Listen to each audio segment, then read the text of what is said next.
He said it's been like 2 weeks since you jumped in my stream. Like I said, I don't remember, so feeling like he's better. I'm glad you feeling better though. I'm glad you feeling it.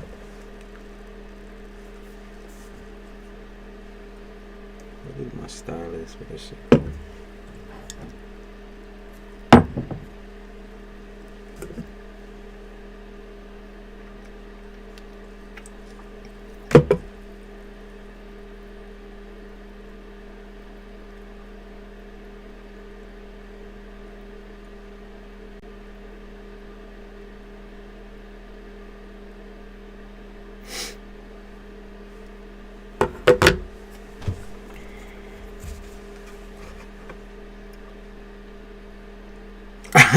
Oh yeah. Yeah. Unfortunately, there's a lot of people on here. I'm just gonna be honest with you. There's a lot of fucking people on here. Like, you said sex addiction. I said what? Because there's like 12 different people on here with that shit. But yeah. Hey Isabella. Hey everybody.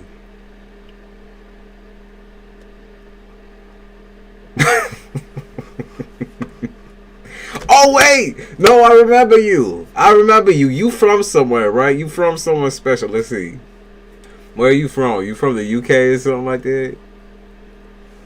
Wait, you from Australia? You're from Australia, right? Oh yeah, I remember you. I remember you. I remember you. Yeah, I do. Yep.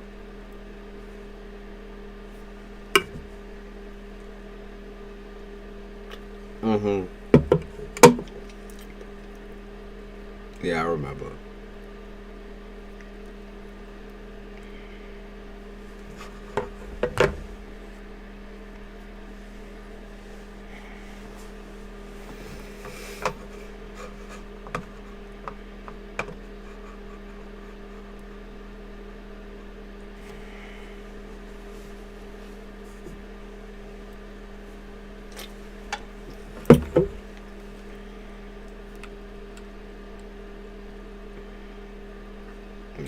No, he thought that shit was funny. He not offended.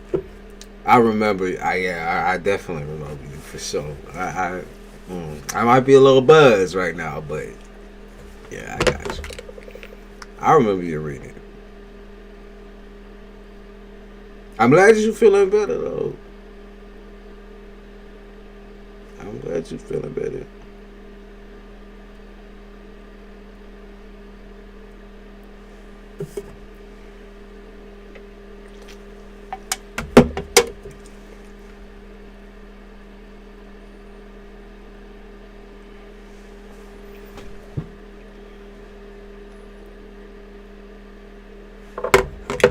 I don't know why, like, people's energy lately been giving me like the itchy scratchy where it just doesn't feel right.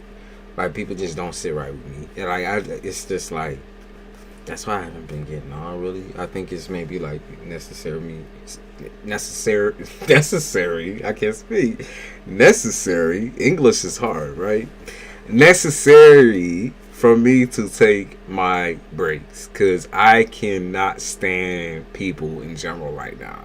Like, whatever they gotta talk about, whatever they want me to listen to, I just don't fuck with it. It's not a rug, it's a blanket. It's a Mexican blanket. It's legitimate. It's from 1940, 1950. You got the better paying job. That's what's up. Yo, Ralph, that's what's up. You got the better paying job. Good job. That's dope. I remember that prediction too.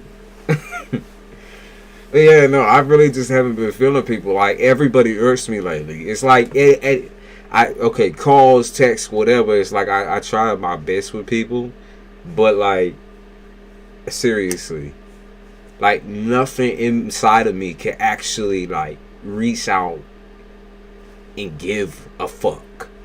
Even on here, it's like, I was hesitant on whether I wanted to do readings, because I was like, but like, I can't pretend to give a fuck though. Like, that's how I feel. I just can't pretend, bro. Like, I'm about mine. I'm about my monies. I'm about my own issue, working on my own shit, whatever. But god damn, got fired from my old job and took me this new one. Solar panels. Damn. All right, you be working on solar panels. What? Send some to my motherfucking house. I want to run away from everyone. I can't. The energy is too much. I don't. I feel a little bit differently about that. For me, I'm a little bit more confrontational. So, like, when I'm dealing with some sorts of peoples, whether it's everybody that's irking me or like a couple of people that's irking me, I'm just very confrontational on it. I don't really give a fuck. I tell someone straight up that you bother me, you bug me, and you're fucking annoying. You know what I mean? Like, I just can't stand that though. Like, when I say that, don't then continuously bug me. You know what I mean? And then also, like, with everybody else's issues and problems, what I realize, right, is like a lot of it is, and maybe it's I have no room to say this, but a lot of this shit is small and basic. So basic. A lot of the shit that they're dealing with is so basic. It's like, your life, why are you acting like your life is in danger? Right? It's like, when I hear certain things, right, even in tarot community, why are you acting like your life is in fucking danger? Like, you going through a breakup. Like, you dealing with someone who cheated. Why are you making this shit like your life is about to end? Cause that shit is crazy to me. Like, just shut the fuck up, dumb bitch. Like, that's why nobody like you though. Like, that's why nobody like you. That's why nobody can't stand you, because you gotta make something out of nothing. God. Like, that shit just gets me. Might even knock somebody upside the head, for real. Attention seeking and codependency. Yeah, erase those words. Because at this point, there is no reason. I'm not going to give them no benefit of the doubt or no words so that they can excuse themselves with. Because there's no excuse no more. There just isn't. There is no excuse. There's no reason. There is no reason. Attention seeking and codependency. Fuck all that. Fuck those two words. Because that gives them an excuse for acting like a fool. And a slime. And a punk ass bitch.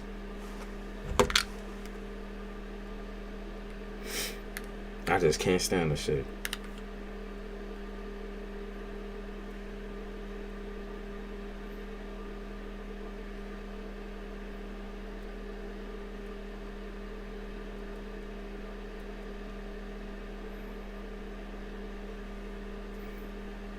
Can we just flash back to SpongeBob and listen to the fun song? Yeah, for real. Like, I'm not even about like anybody right now. I'm telling you.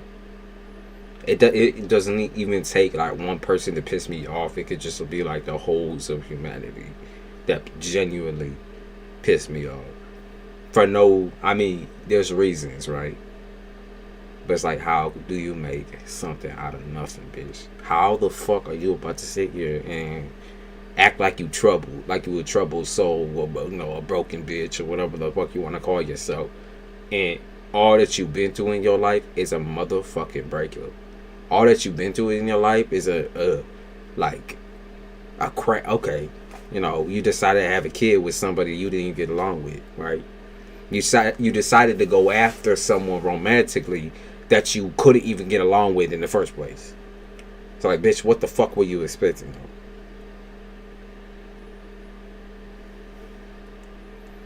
That's embarrassing. That's embarrassing. Why we out here making choices like we 5 years old though? Oh, this is a good idea to have a child with this person and that person and do this and do that. Wrap your dick up. Block off your pussy. Piss me off, they prioritize their mans instead of the child. No, yeah, they prioritize the shitty ass relationship that they just gone through over the child that they just had when a child asked to be born into this world type shit. Like, that shit is crazy. They didn't choose to be here. You put them in this motherfucking world, and you can say you can take them out, but goddamn. Be canceled. I'm gonna be honest with you. Be canceled for what? Like, who be following you though? That's gonna can't be able to cancel you. Like, I'm gonna be honest with you. You don't have no like Mark Twain, no, you know, Ariana Grande following you. So it's like, who the fuck is gonna cancel you? Who that, you know, even on your same level, like, who the fuck is gonna cancel you? Like, that's how I be feeling about my channel all the time. Like, I'm not gonna get fucking canceled because who here, like, hasn't been to like a million fucking tarot channels? Because all people do is scarf through the shit and drain everybody else's energy. So, like, who are we comparing? Who am I becoming friends with within this fucking community? Ain't nobody. So, like, who the fuck is gonna cancel me though? They don't know me. They don't know anything I've been through, gone through, and I'm dealing with. They don't know none of my motherfucking history.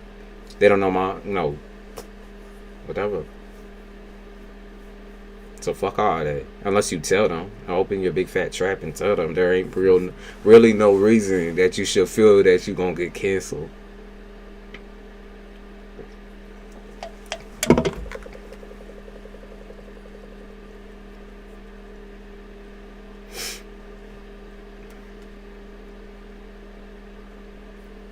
You can't make friends with no motherfucking tarot readers.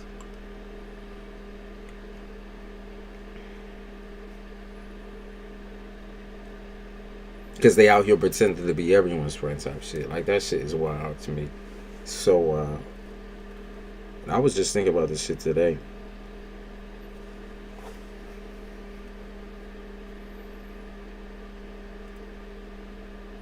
I don't want nothing to do with this motherfucking community outside of what I do right now. Collaborative, fucking.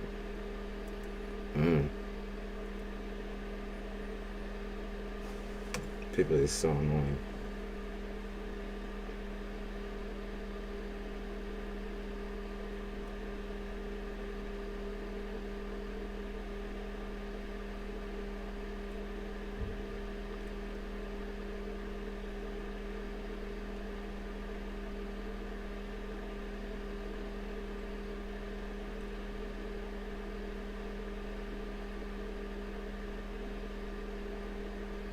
Where is everybody at? Yeah, I mean, I see some people up in here.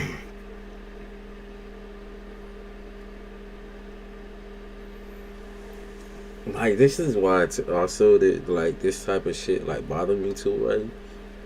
It's like, how you about to come in with the same motherfucking energy as the last person that came in, the same situation? Like, are you two the same person, or are you two just dealing with the same drama? And how is there so many fucking retarded people out here then, if they all dealing with that same stupid ass drama? Like, what? Who Fay Fay? Hey Fay Fay.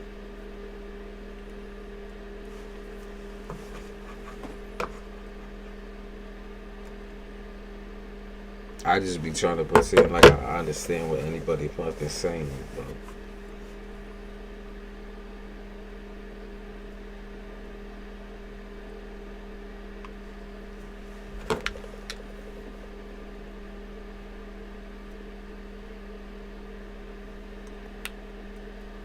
I don't care. Like, to me, it's easy to tell that someone has it all. It rarely gets by me or past me. Usually I just roast them on the second time around. But my issue just be that, like, the people that come in have that same crusted ass fucked up energy. And to me that shit is crazy. Like, why does that happen, right? Like, why are people like magnets? They bringing in the same issues, the same problem, and then come to me on that motherfucking same day. Like, is YouTube drawing these people in? Is that what's happening? They sending like similar people with similar views over to my shit, cause I'm kind of sick of that, to be honest with you. Like, can we get like all sorts of like cool ass people up in here? That's what I'm waiting on. That's what I'm waiting on.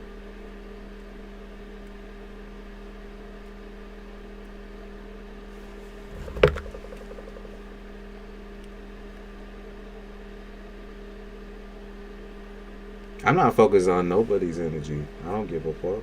I'm focused on my own energy.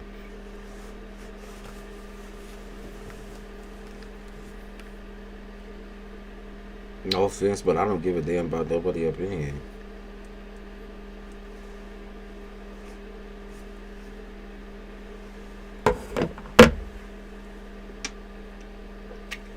I really don't. I couldn't and never will. So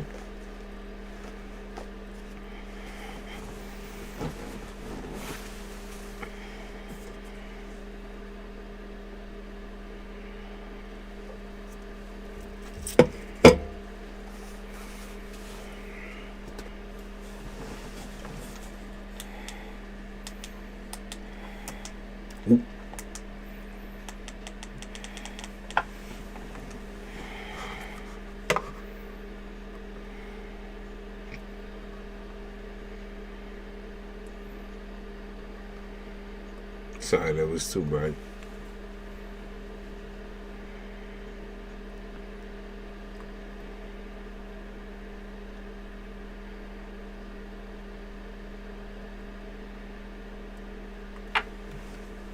See that pic on Instagram.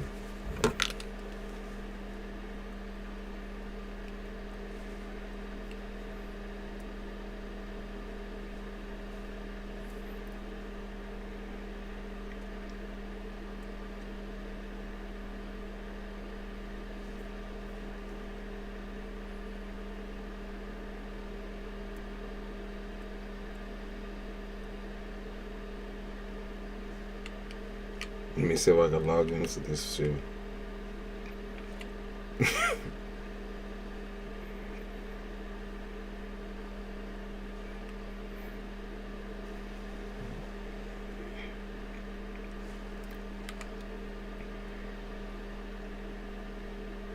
Oh, I got it. Shit.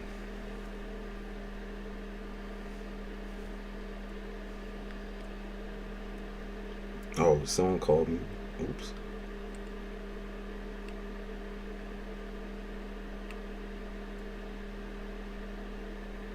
Oh, I never saw the bruise. Let me see. Ooh, it look like ringworm or something. I don't know what it is. Check. Make sure you get checked out, and medication could be causing that as well. But that's a really weird bruise. There's nothing spiritual, nothing I can do about it. But that is a real fucking weird picture. It look like ringworm.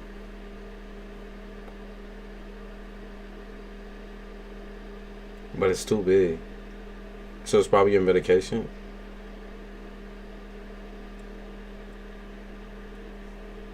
It was a spider bite? That big? Holy shit. Hold on, let me go back to that. That shit look wild. Hold on. Hold on. What the fuck?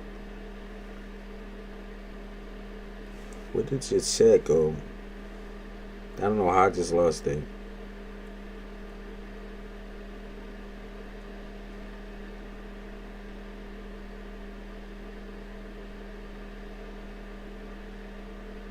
Damn, where the fuck did your chat go? That shit just disappeared.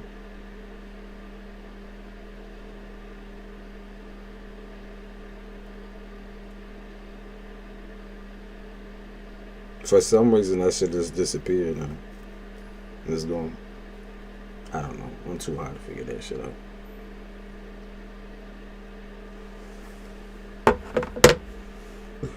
Excuse me. But that shit look wild. Hello, Sharonda. 4-day weekend this week for Australia Day. Time to get drunk and pass out the backyard. Australia Day. What?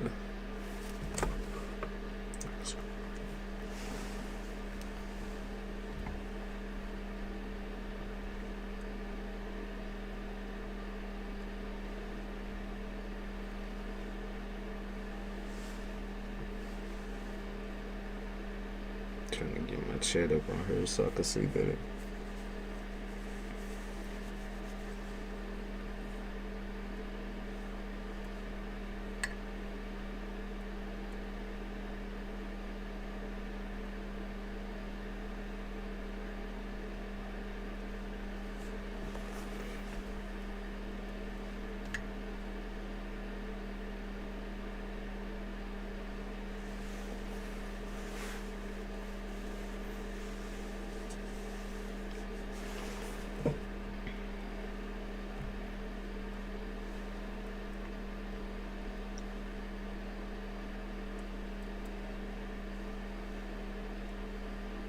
There we go, and now I can see.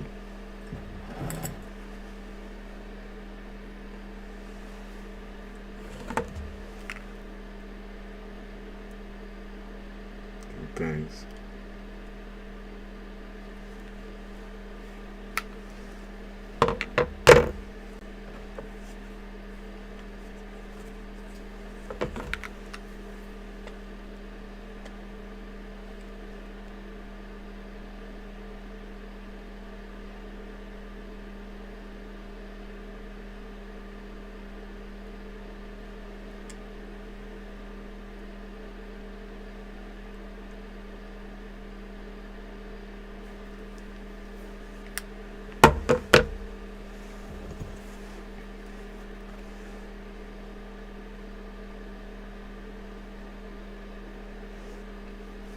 I haven't even shuffled shit yet.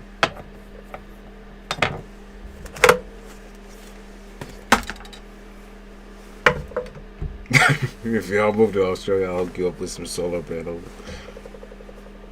How's the living wage there? Do you make enough money to live? Hopefully it's better than New York. Oh, God.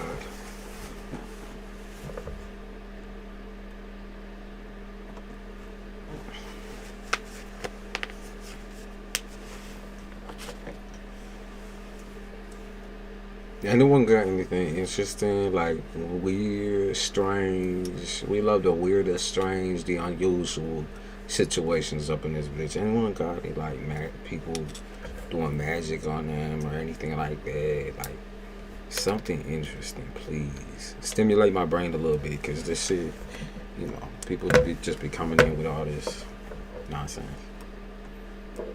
This sound like Pac-Man. I be trying to talk to the folks that really into it. Like, really got that struggle. So, if you here and you know you fit that description, pull forward and I'll give you something free. Even if you're someone who's returned to this channel before.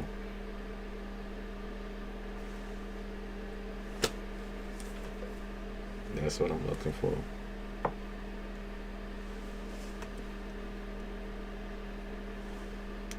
You got hypnotized 2 days ago at a circus. What the fuck? What? They be strung out in Australia? What the fuck are they doing? Hypnotizing people, hypnotizing crowds. Of course, this gets stuck. Shit always be getting stuck. It's like a super glue up in here. Oh, it hit something back in my mouth. Got it.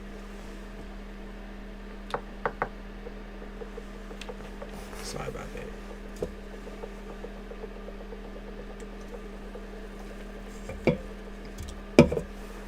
Anyone with some trauma, some... Whoa, Debbie. Last week my slipper got caught on a board on my porch.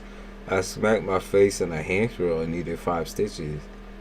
Not normally clumsy. Oh, you want me to see if that's like magic or something? Dumb motherfucker trying to fuck around. Let's see what it is then. Oh, you know what I just picked up on? Instead of that, I just picked up on something to do with like what do they call the in astrology, every 12 years, I think, there's like huge changes within someone's life that like garner like a trauma response, or like a response to you who you used to be. I don't know how to describe it. Like, what the fuck is it? It's a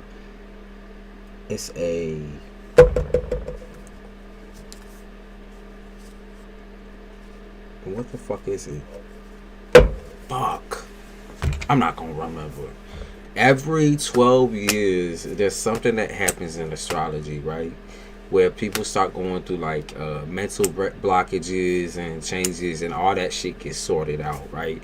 And it happens to be like some people are around the top. Like, I think it's the numbers are age 22, 53, and then 53, and then 18, and I'm trying to remember, bro. I'm not gonna be able to remember. I'm gonna say fuck it. But that's what I feel like is happening. No, it's not dark. No, yeah, it's I'm just not gonna remember. Like, damn it, I haven't been on astrology in like a high second. Once I had to replace my phone, like everything just got fucked up. So I never re-downloaded none of my my learning apps. What is that called? I'm gonna find it. Hold on.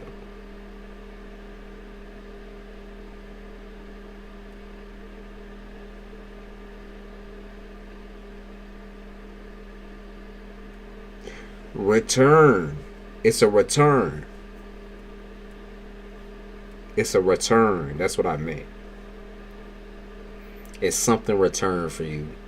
So astrology wise, could be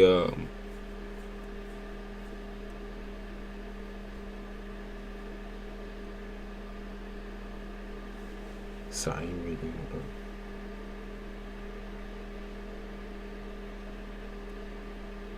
Something about Mars. Something about Mars.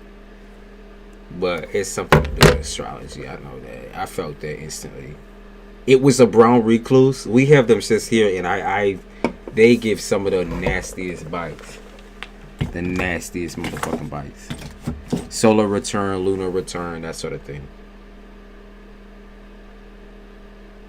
Okay, it's like a brain change. It's really what I pick up on. Like, all your memories, all your processes could have, it has something to do with age as well. With age comes wisdom, they say. But I don't really believe in that necessarily. I think it's like mental maturity and body age are a little bit different, right? But like, you're gaining mental maturity and mental clarity on things, being able to clear out a bunch of blockages. Okay, and blockages can also mean a physical thing too. So if you got any blockages there, expect that shit to drop. Okay. Hi, Mahogany. How Hi, Frankie. Actually, you said my place of work, bullying a suicide, car flipped on an employee, flooding and building gas leak, now bullying one of the employees. Okay. Actually, that is some crazy shit. That is some crazy shit. But Debbie, I have a feeling it has something to do with your brain, though. It's like, it's not that you're behind, right? But there's like traditional forces with you, and I don't think you need tradition no more. Like, I don't think you need to be thinking about what your parents could have done for you, or how they taught you in this way and that way. Like, no more excuses, Debbie. Like, that sort of thing. It's like you need to forget tradition. Walk away from me a little bit. It's something to do with back here, though. I can feel it in my brain.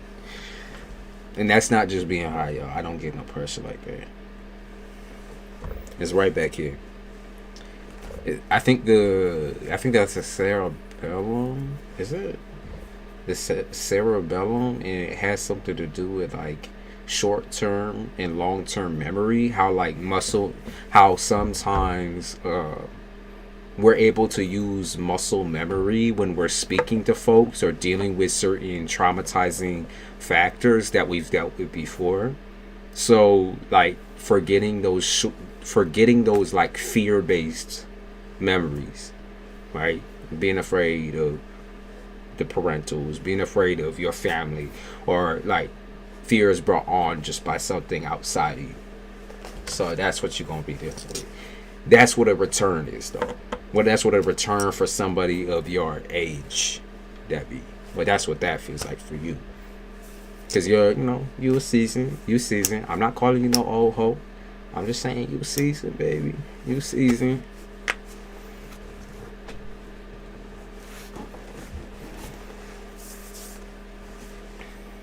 A little sprinkle, a little seasoning. So Ashley, like, what do you think is happening around you? Like, come back here and explain some of these situations to me. Has this just been like all last year, or all within 1 week, or are these happenings normal for you, Ashley?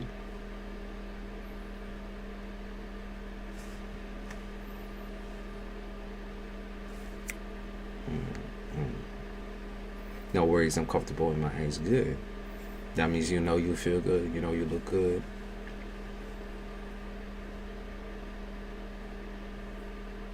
You said it happened this year. Okay, so early this year.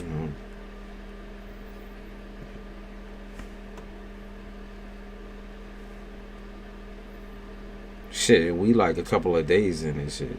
Oh, okay. It says suicide Thanksgiving. Okay. So 2022 and 2023.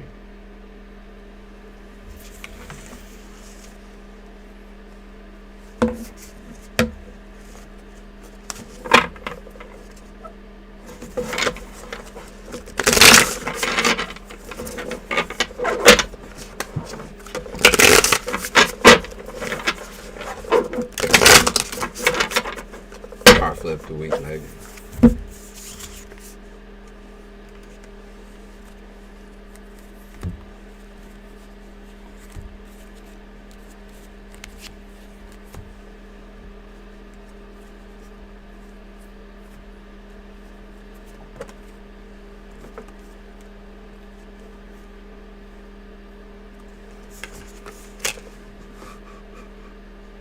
You know what? Like, I'm gonna be real with you.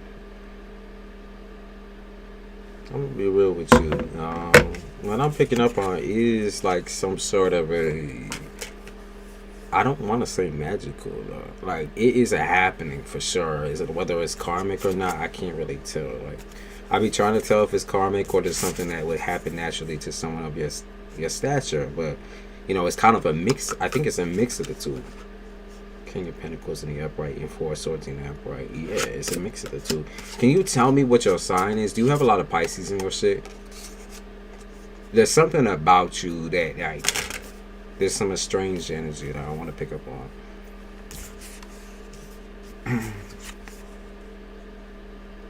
I don't want Mars in reverse, King of Wands.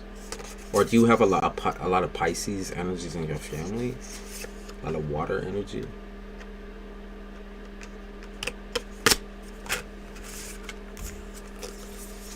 Like, we feeling a little bit of karmics.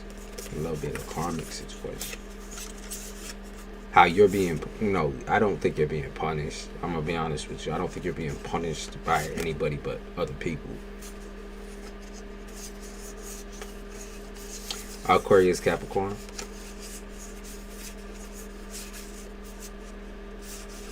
What are your top 3, Ashley? There's got to be water somewhere. Because they're talking about how watery you are. Aqua doesn't come up with water energy. It usually comes up with air and earth. So you could also... You're a Capricorn with Aquarius energy. And you said everything is Aquarius. What's going on? Let me look right now. I'm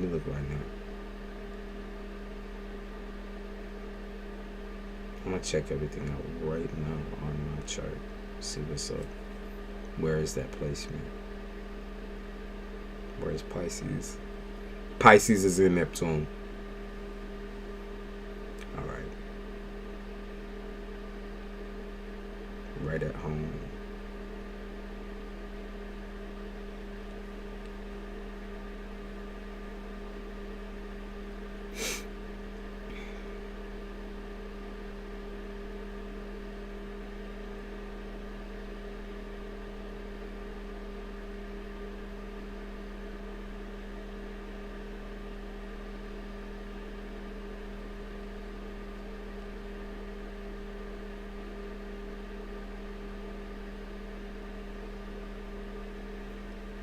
Okay, shut up for a second, Ashley. You're confusing me. What I meant to say, right? Okay, so right now we have Pisces and Neptune. Alright. And this brings out a lot of like spiritual challenges. For the most part, these are supposed to be like fun, curious, like fun little curious pokes into your life. Okay. I do think a lot of people around you are going to be reflecting your inner issues, even if it is some sort of extremism. It might feel extreme.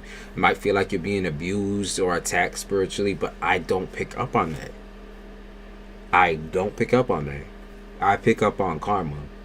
I pick up on like less spiritual related thing and more universal things. Universal play. Okay, but I would say that there is water energy around you. It might be an actual person or an actual Pisces.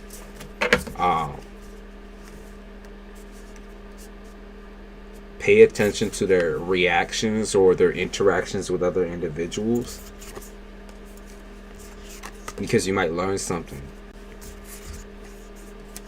I don't know if it's good or bad because they're not telling me that. They're just talking about like a spiritual awakening or something like that. It's like an awakening of your senses to letting you know like, hey, when you're feeling this type of way, like this is what this means, this is what that means, that sort of thing. The meaning behind all this. I don't see no spiritual attack. I'm sorry that I don't. I did get the death card up, right, which is Scorpio. Usually that's rebirth. So, yeah, Temperance. Look, you're protected. It's got nothing to do with no magic. Nothing. Absolutely. Yeah, look. Nothing to. It's all your alignment. It has nothing to do with anyone else's magic. It's all within you. These are you issues, you problems that you got to deal with. And like fixation on outside property. Look, fixation on outside property right now is not like people outside of you. Like, this is kind of what you get for investing so much of your time into paying attention to that versus paying attention to your own self. It's kind of like a slap in the face, like, fix your damn self. Fix your damn energy. Fix your damn self. Stop allowing people to toy and fuck with you. Like I said, nothing to do with magic, everything to do with your own.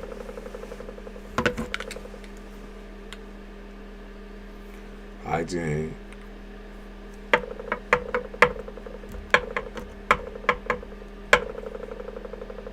I can't believe I would not be my fucking Instagram shit.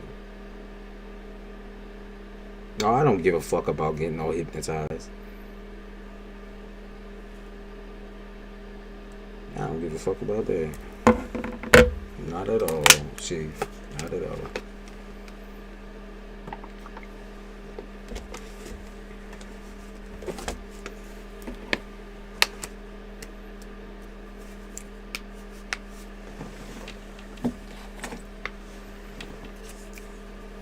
Jealous, the envious, and just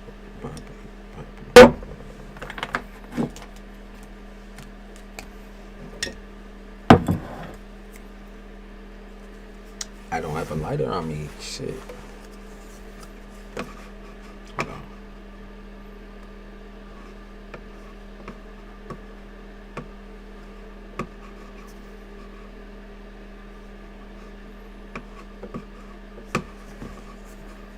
Sorry, y'all can't see this damn screen dirty.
It is your side business. For hey, tarantula, God is hell off the fucking stove. Get good, right? Protect your little head on her.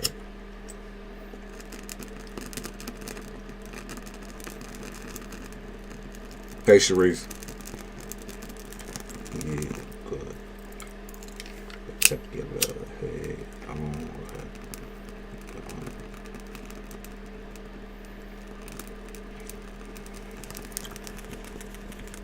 Follow.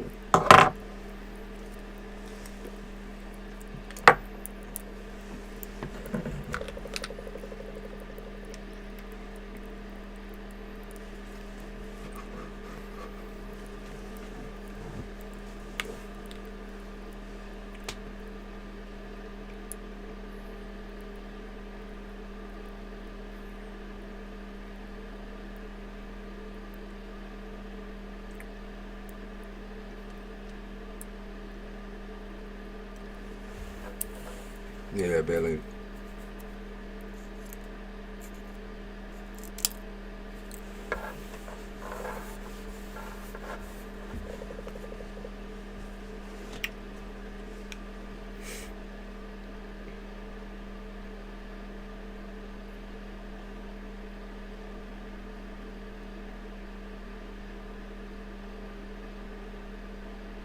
I gotta think of a reading that I want to do. I've been sitting on Libra right here, right? Who's a Libra up in? What my Libras in? If you in, if you a main bitch, main slob Libra, main bitch.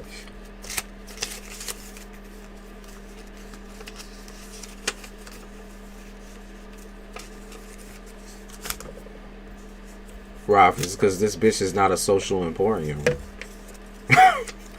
That's why this shit gone cold. Because it's not a fucking social emporium. Be out here in February. I'm almost finished. Congratulations. Buying a car. Is this thing gonna be reliable? Should I get? Thank you for joining the members. Something more reasonable.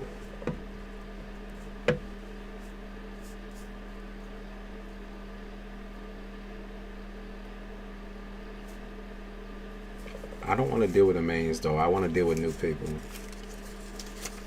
Like that's what I be looking for. Like the mains always get my time. I need something like sprunk up in my face.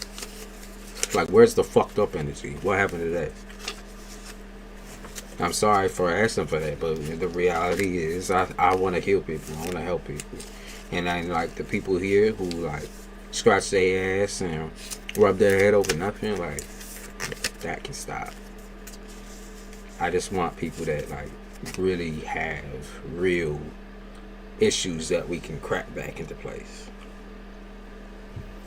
Cause I just can't deal with all that old shit no more. Like it's insulting sometimes, it really is. Because I could be using my shit for anything else.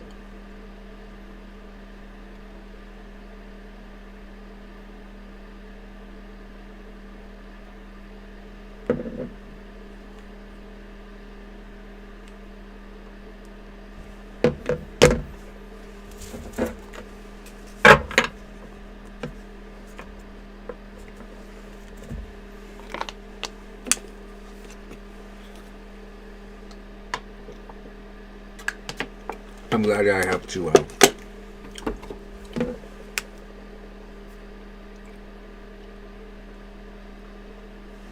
I lost my grandpa yesterday after my birthday. My mama left her abusive situation as well this weekend. So all within one weekend. Yeah, some big things happening. So, my condolences to you, first of all, ageism. But how are you feeling? How are you feeling right now? I'm glad your mother left her abusive situation too. That's great news. Leaves room for a better relationship.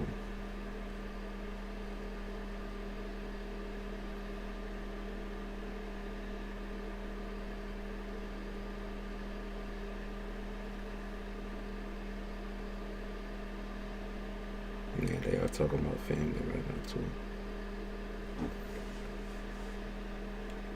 See, even look, they said lost ones.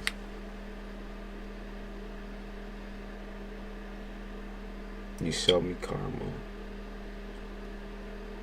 Because of the one-off drama that's on my mama.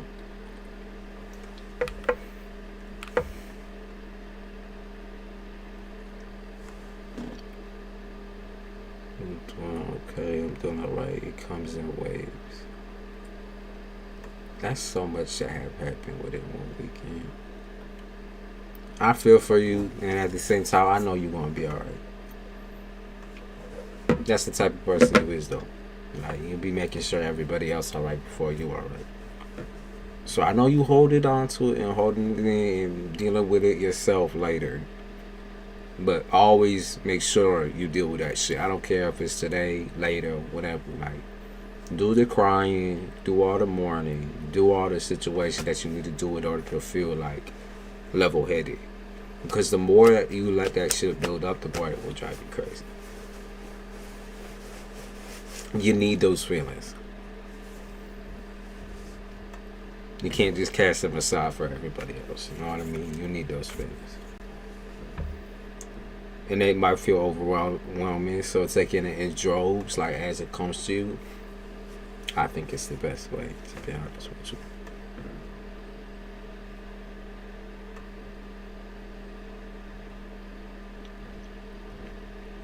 Because, like, you're important in this, too. Like, a lot of big things happening for everybody else, but, like, keep in mind this also affects you in your relationships, in your situation. Don't remove yourself from being, like, here.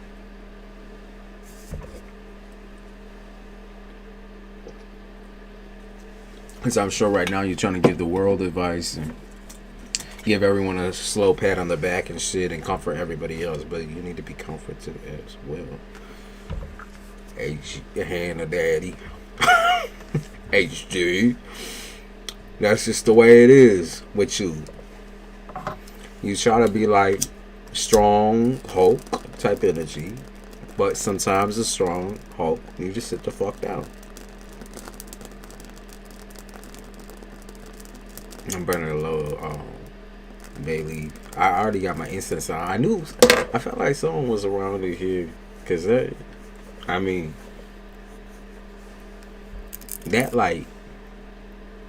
like for me, what's fronting right now is some intense as like hesitation, like almost someone who can't speak, who doesn't know how to speak. I'ma find my, where the fuck did my dictionary go? I think it might be on my bed. Yeah, I was looking at it earlier. Hold on.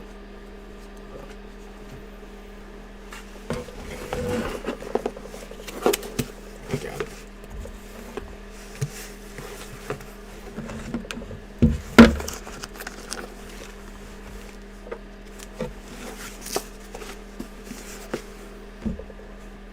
Yeah, they said there's proof of spirit.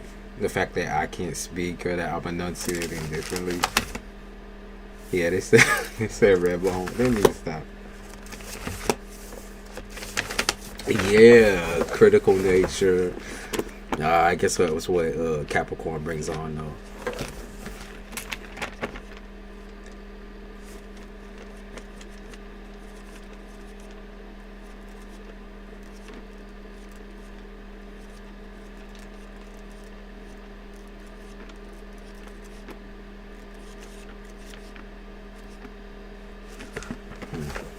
It's about mice and moles and shit. Mice and moles. Maybe scouts or something. Spies and scouts. Mice and moles.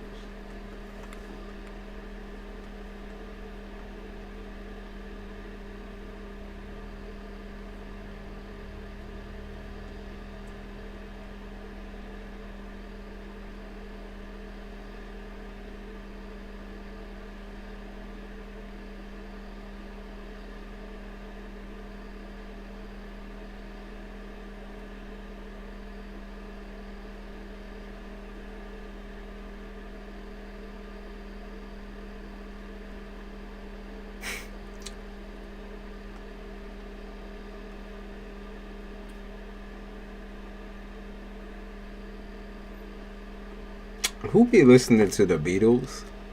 Because I don't know why Beatles titles keep showing up, right? Like, I don't, I like the Beatles, I'm not gonna lie, but I don't listen to them. But someone really into the fucking Beatles, man. For real. Like, seriously, that shit keep popping up like the Yellow Submarine and shit. The title of the songs keep popping up in other songs.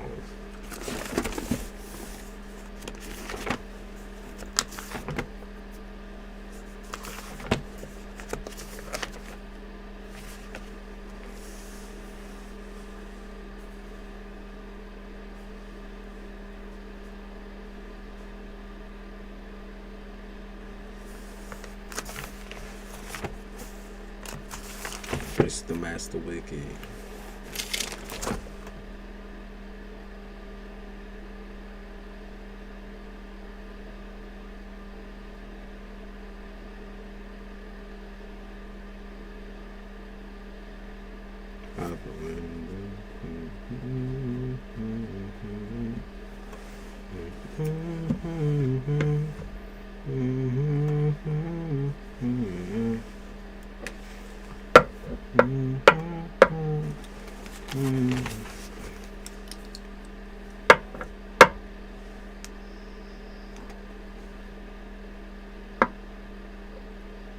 I have a lot of down. Yeah, the Beatles keep coming up. Like I said, I like them. I fuck with them. I don't have no problem with the Beatles. But I haven't heard their songs in a while, so it just kept popping up.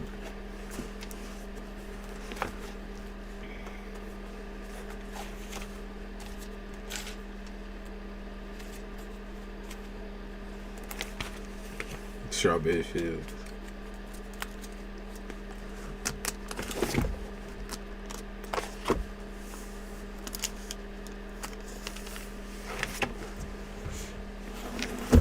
Anyone know the Prometheans? Hold on.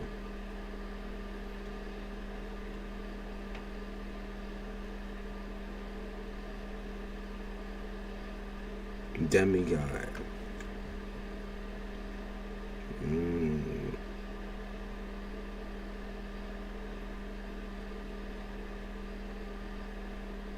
Prometheus, his experiences or his art, daringly original or creative. Clever, imaginative, innovational. I wonder what that sign Prometheus was.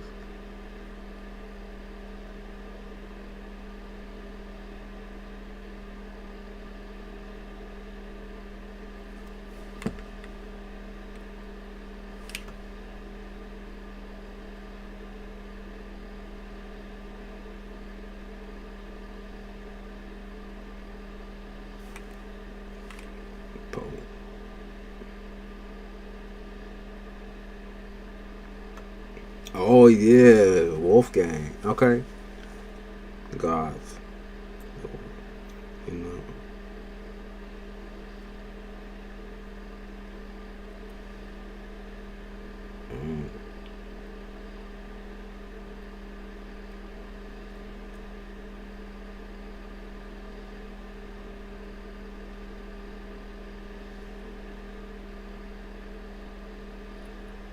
He's so weird.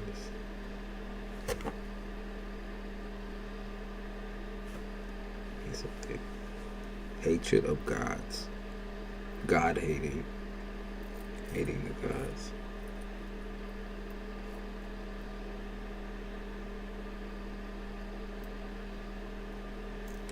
gods. Someone hate God? Admit it.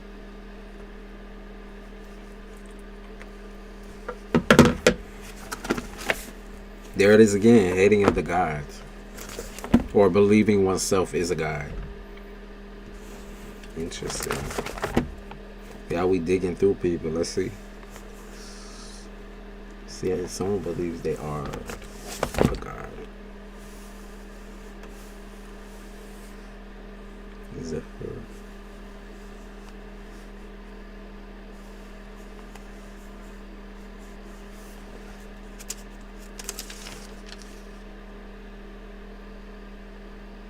The Greek god of the West Wing. Like what? West Wing. West Wind.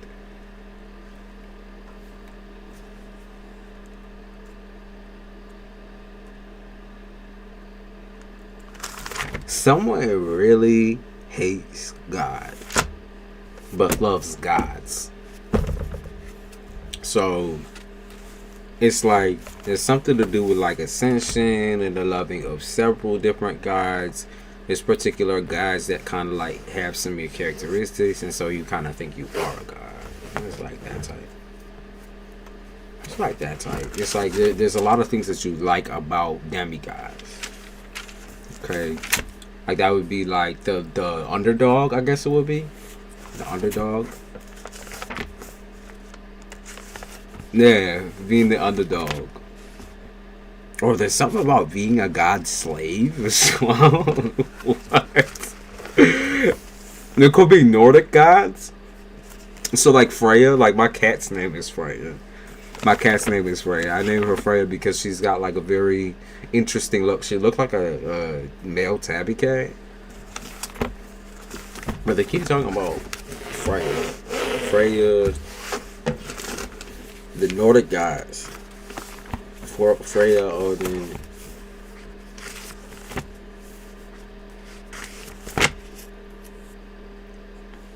Being able to visualize these gods, or like you visualize them in your head. It's almost as if you can make up like a characteristic, or like it's almost like playing The Sims for some reason. I keep picking up on it. It's almost like playing The Sims. Like, okay, so hey, you have like, okay, you got Odin, Thor, Freya. Who else? Odin, Thor, Freya.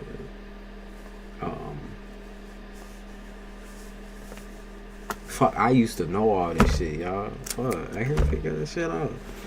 They just came out with a God of War game, and I was all into the history because I fuck with that shit.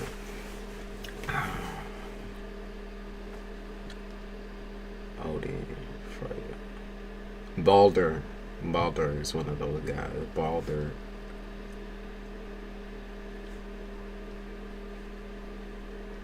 Damn, I used to know all that shit.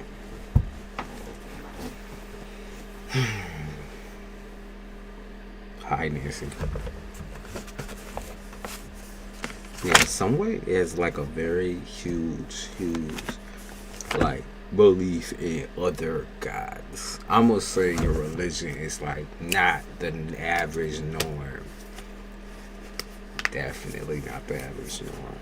I'm gonna say you hate the idea of a Christian God because it reflects, like, it almost like it's an insult. It's an insult to your religion. So paganism, someone's a pagan. Someone believes wholeheartedly in pagan religion.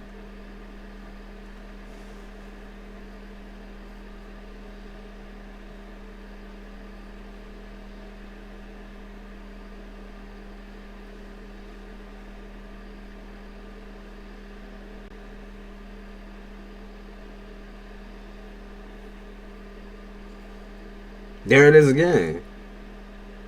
I feel like we got someone watching this.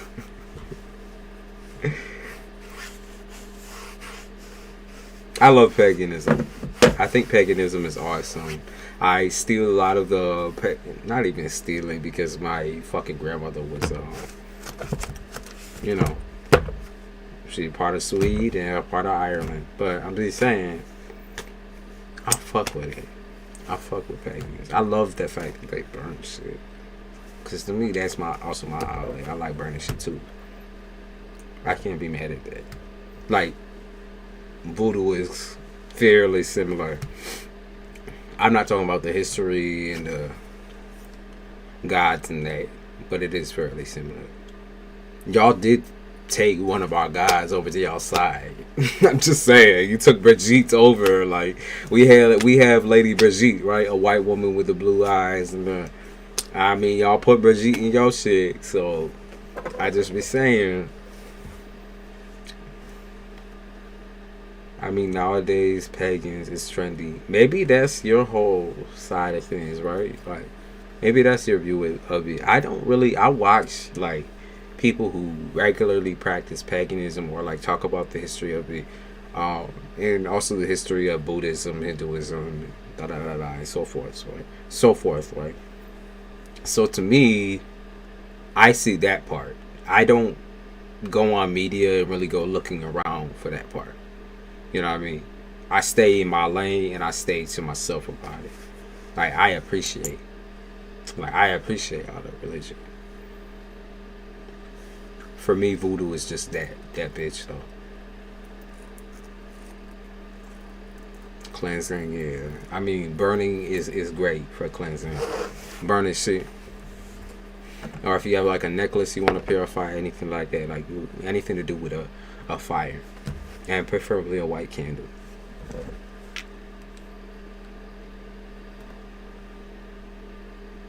I love paganism, bro. I'm a big fan.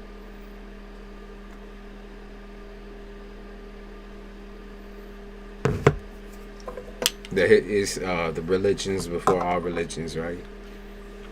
Apparently started around those folks. So, and I know paganism is older than voodoo, just by date, right? And even then, I don't even know if they know what the fuck they're talking about, because they could have existed very well at the same time. We don't share gods, so it just don't make no sense. It's like we don't share gods, so y'all older though. Like, did we just come up with ours on the spot? No, it took like a long transition. Most of our gods are also on the basis of Egyptian gods too. So I fuck with it. Whoever be fucking with that shit, I fuck with that shit. And when I mean our guys, I'm talking about voodoo. If you don't practice voodoo, then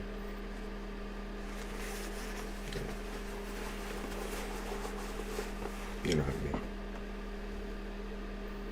That wasn't a message for you necessarily.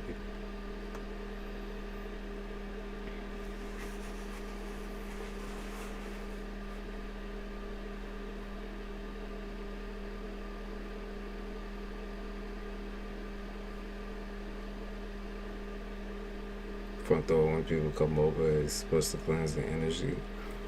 Yeah.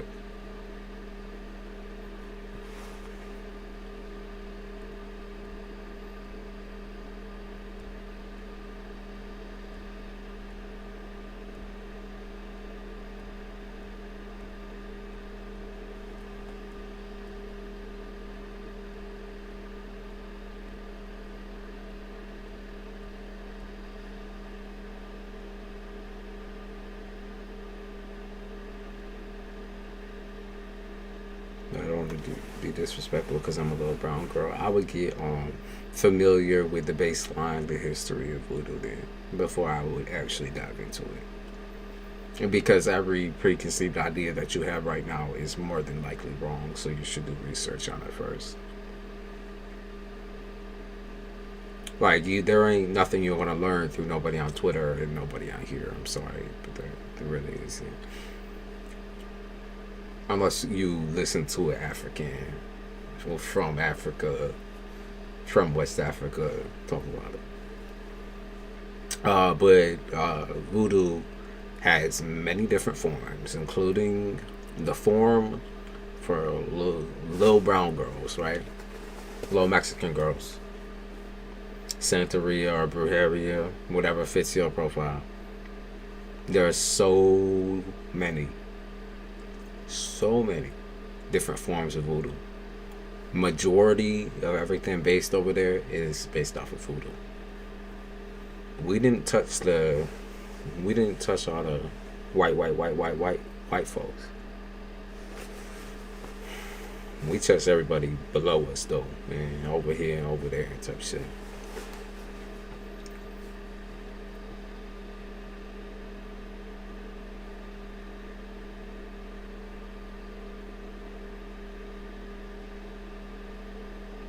Husband is currently feeling an action towards me in separation. I don't feel like doing that question.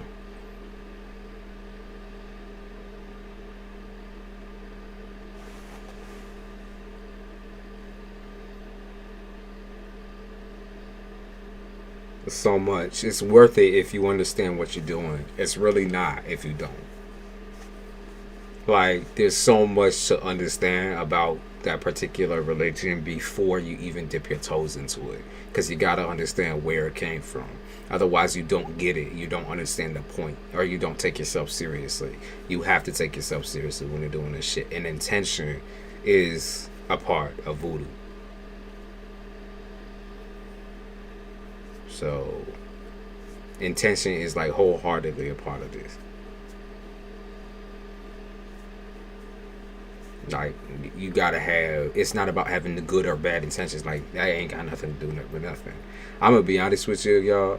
I very loosely believe in karma, because I believe karma is a process that we go through after death. I don't believe it's here right now as we live life, as we occur. I also believe that we die several times throughout our lifetime through just living here, not to do with like physical death. I'm talking literal, like a restarting of your brain type shit, like a jumper cables on your brain. So I don't believe that there's several cycles of karma that roll through. I think those are all to do with after death situations. Okay. I think we have an after death session where that karma is dealt out that way. It's got nothing to do with what we're. I don't know what to call what we deal with right now. Life. I don't think paganism and voodoo did intertwine until way later years. So it'd be like 1600s is when they kind of like touched base, because in voodoo we have one particular goddess, Brigitte, that is blue-eyed and blonde hair. Her name is Brigitte, and she is the wife of the god of death in voodoo, and or in Yoruba. That's what I mean, Yoruba voodoo. But the Egyptians believe the same thing, that karma is a process that occurs after death. Africans kind of believe something similar, but they don't believe all of you is punished. They don't believe that like every instance of you is punished, like in your waking life. It's only your soul. Like I said, it totals up in the end.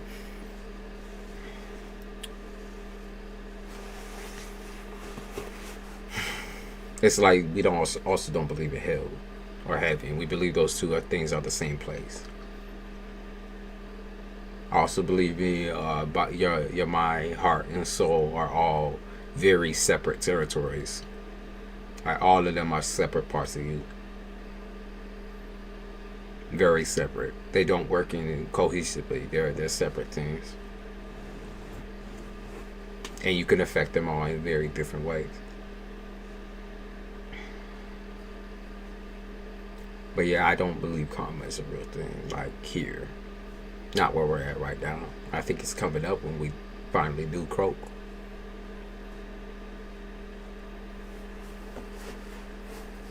I think everything that we deal with here is self-punishment.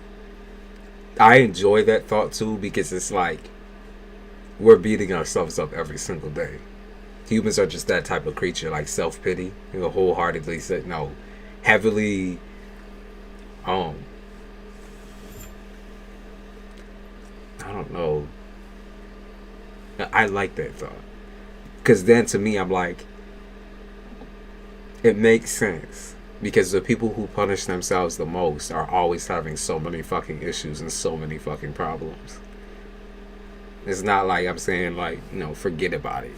I'm just saying like self-pity and self-punishment can literally make your life physically, emotionally, mentally, and on a soul level horrible. Yes, I don't have beliefs in those particular gods, but I love learning. My belief is just simply I believe. That's kind of where that ends until I actually see what comes for me. So I absolutely love those gods and goddesses. Shiva is just so fucking awesome to me. Shiva the Destroyer is amazing. Love that. Love the story. I love everything about Hinduism, Buddhism, all the isms, animism. What is that called? I cannot remember right off the top of my head. I was just looking into this shit. Japanese religion system, the old one. Can't remember.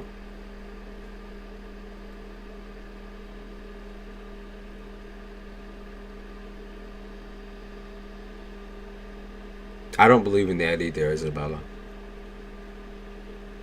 I don't believe we remember any of our past lives. I think we remember this life right now. And I think what is passed down to us, right? We say past lives. That's just the people before us. Like the people who created us. Your mama, your grandmama, your great great grandmama. Those peoples. I don't know. To me, bits of truth is just not enough.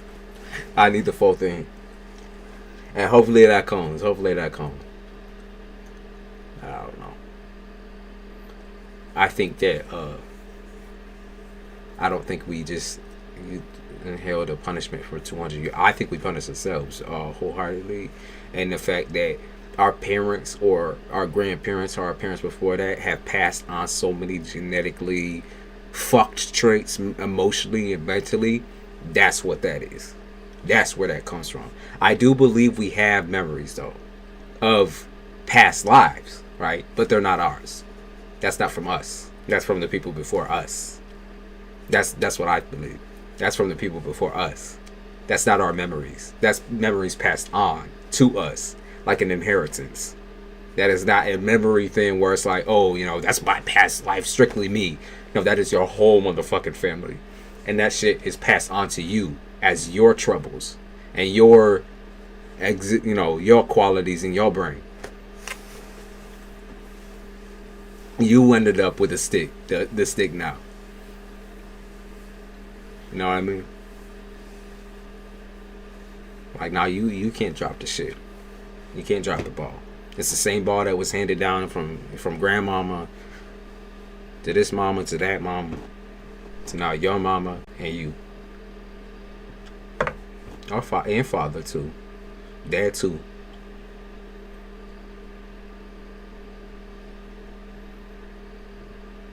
But we have memories. We do. Yeah, the spirits do. We absolutely have memories of past lives, but they're not ours. We can't claim that. That's too cruel. To me, that's too cruel to claim somebody else's life as mine. Because my life ain't nothing to do with theirs.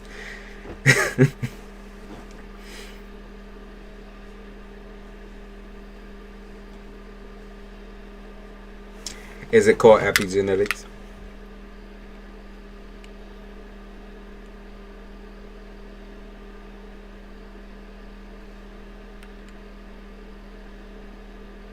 Yes. Absolutely.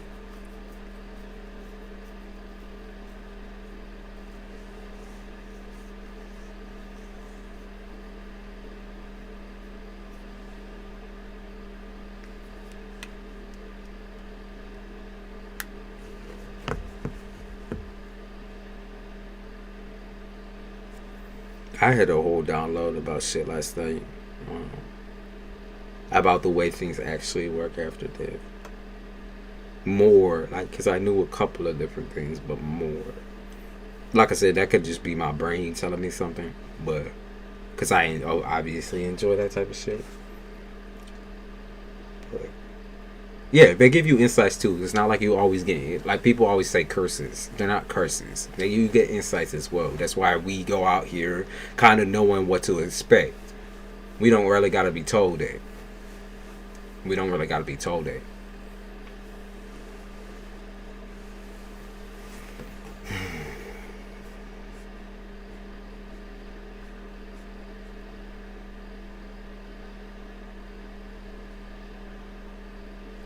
What the fuck did my love this song Cells by MF Doom. It's funny because they're talking about what we've been talking about.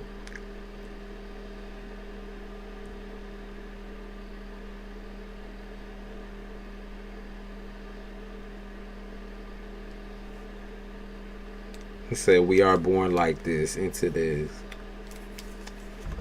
I love that song. It's so good. MF Doom is a fucking legend, yo.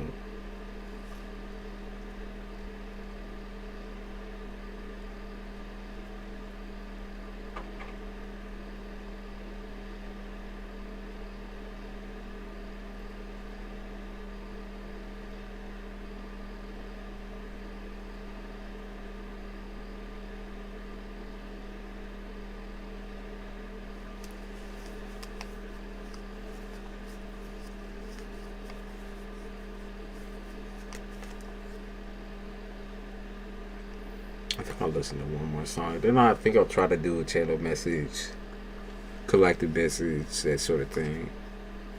And then I'll hop off. Because I'm not even feeling like, if it makes sense, I wasn't feeling really people when I came on. I was feeling like teacher mode. They're not karmic cycles. No, they're not. Because it don't have no. I totally, wholeheartedly believe now, karma is something that happens after our body dies. I do not believe that it's me personally. You can believe whatever you want, but me personally, I don't believe karma. That word, whatever we describe that process of like recycling and punishment. In fact, like karma is just a different process entirely that we do not understand. That's what I believe. Okay, like I do not think the process of karma, like what we think happens, is how it happens. Not at all. I don't think it has anything to do with it. Like, and no. I don't think it has anything to do with learning. I think we put too much meaning and emphasis on learning.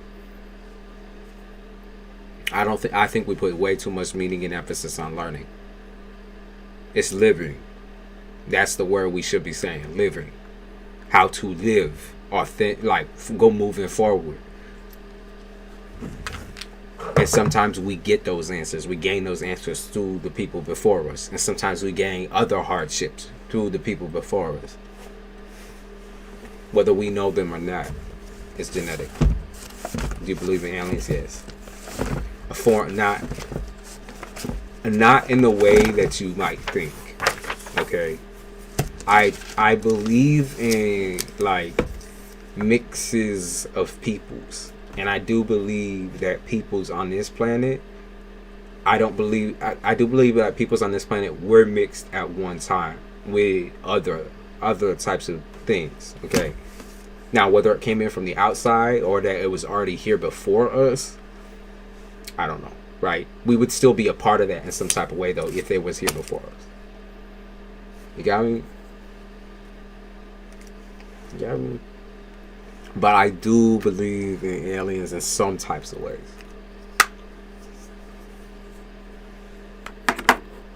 I think the reason why is because, like, in our different species that we've had up until now, I believe that we're kind of all different species and subsets of humans, like mixed up, jumbled up parts. That's just the way it is, right? We're mutts. So what we see today as a race, right? It don't got nothing to do with your skin and shit like that. We a bunch of mixed up, jumbled up parts of different types of humans. That's why some of us, have shit that the others don't. Got nothing to do with intuition, nothing to do with that skill, because that's instinct. Intuition is instinct. Okay? That's what it is. I'm sorry, but that's what it is to me. Like an animal.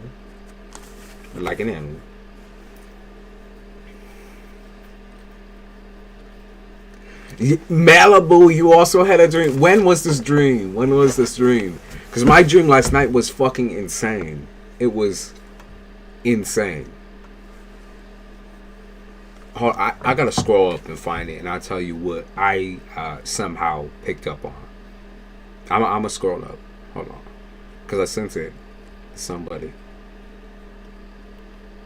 I love dream journaling, though. See, because it was as soon as I woke up, I was still like crusty eye and everything. I'm gonna tell you what I figured out. They gave this to me, I think, 2 nights ago. It's so very vivid, though.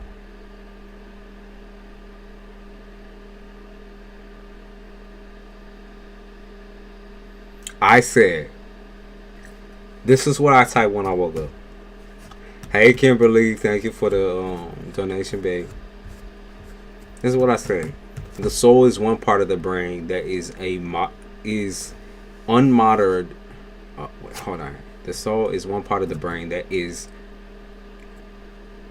Okay, the soul is the only part of the brain that is monitored, while the baby is still open to development. This is my dream. Okay, y'all.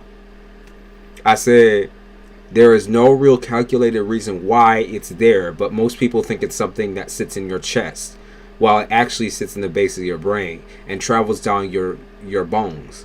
From there, it branches like a vein. So all these cheesy kung fu movies talking about feng shui, feng this, feng that, talking ki, coming from their palms are actually correct. But it comes from the palms of your hands and the bottom of your feet. So these are things that popped up in my dreams. Nobody knows how or why a soul travels to a body in one of the final stages.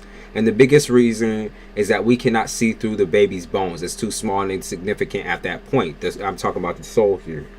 Like the soul grows like a limb or a part of the body. We can see a baby's bones and through all of that, but we just can't see the movement right before when the mother is having contractions and trying to remove the baby. What it takes to breathe life into a baby also has to be almost life sacrificial by nature, in order to draw attention of more life force from the planet. This is why I be saying these crazy ass dreams. And I wasn't even smoking that day at all. And I say, yes, it's from the planet's core. The core of the earth isn't like the earth's heart. It's like the earth's baby. That's where the soul comes from. Not from somewhere out there. It's somewhere below us, is what I said. I said, that's what stopping smoking does before you sleep, I guess. And then I said, but when you think about stillborn babies, think about the earth's refusal to give life and also refusal to take it. What we consider death is actually an unnatural experience. Real monsters are born through children that lack enough soul and energy, and it can be replaced. You got to catch it early.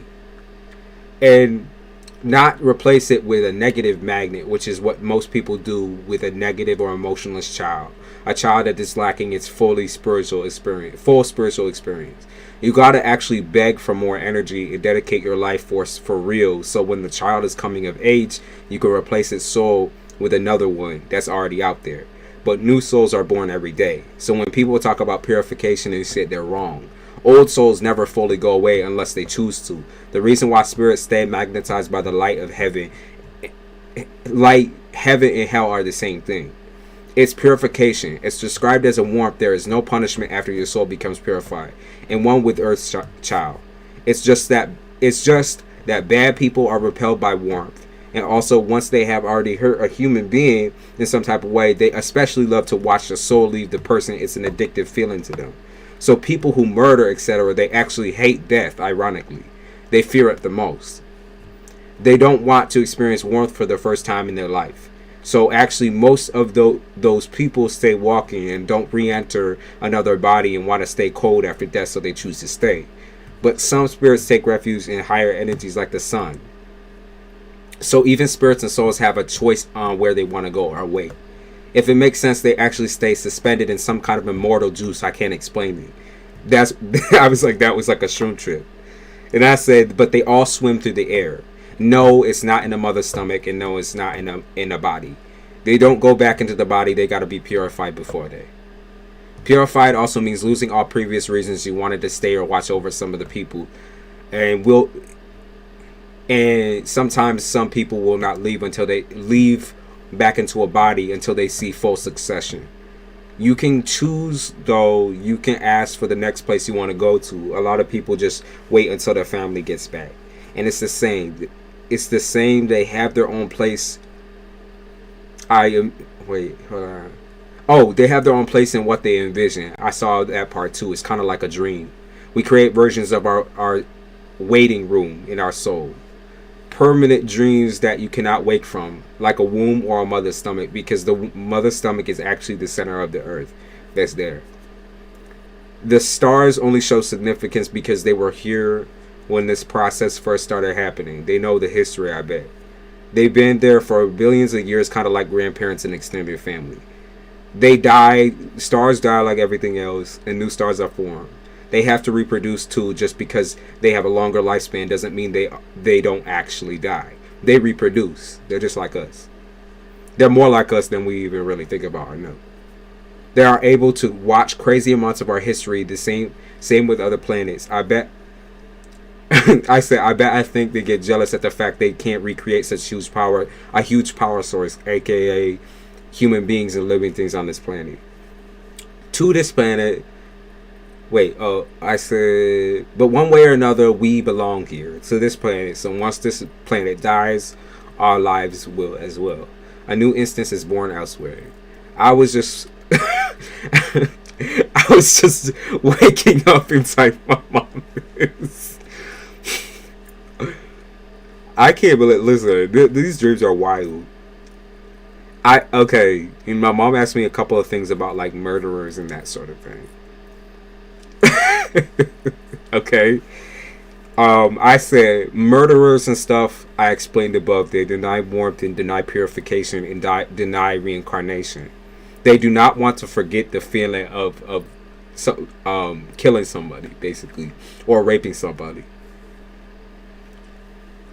That's like like what I explained in that scenario. I don't, like I said, I don't know why these dreams show up for me.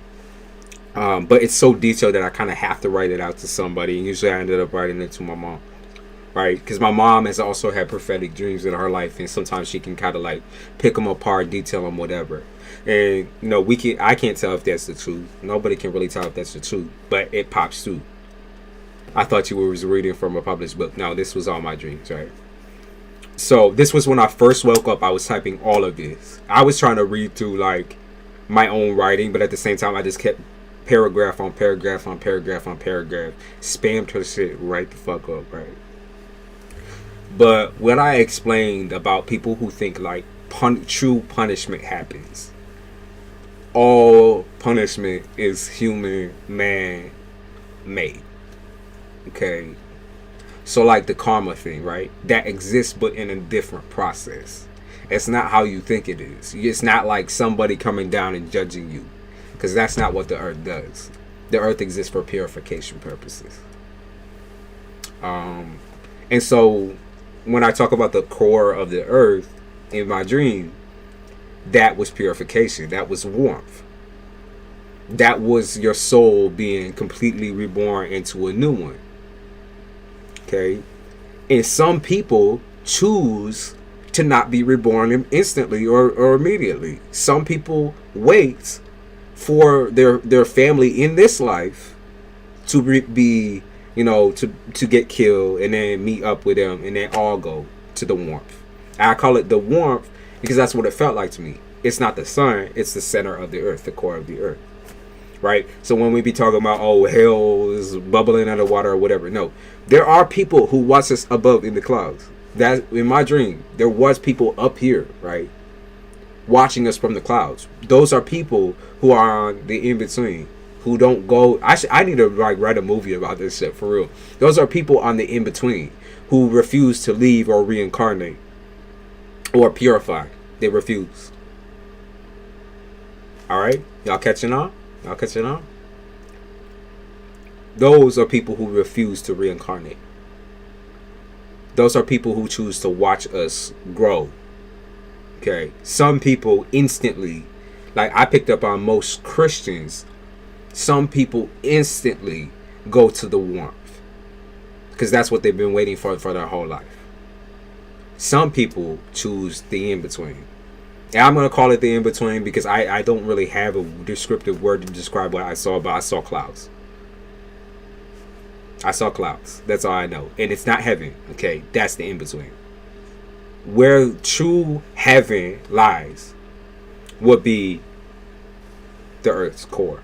That's where true heaven lies. That's what, in my dream, that's what was told to me.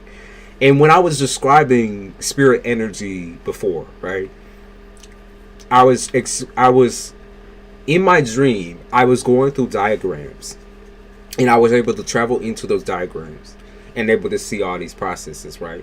We are all connected through it's almost like a big tree branch, right? It's not like a family tree, it's like a tree branch. And the way I explained it is, we have like bones, right? Our bones are our branches. And when we're talking about like spiritual energy or like intuition and that sort of thing, we're actually reaching out our soul. There's like almost like a tap inside of our body that comes from right here and travels all the way up towards your fingers and your feet and all the way down your legs through every single bone, every single nerve, every single crevice. It's like having branches, and we're able to reach out our branches, surpassing our physical body, and we're able to connect to other people using that. like a tree, just like a tree, right? Trees connect that way too. Like all the trees, like forests and that sort of thing. You see underground in the forest when they do the X-rays, all of them are connected. All of them are connected. I said when people say some people watch from above in the clouds, they watch from all over though. Like I said it's true that people watch above here, but they also watch all over. They don't care if they commit.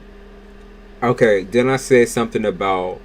Okay, I said something about people, murderers, psychopaths, assaulters, that sort of thing. I said they don't care if they commit.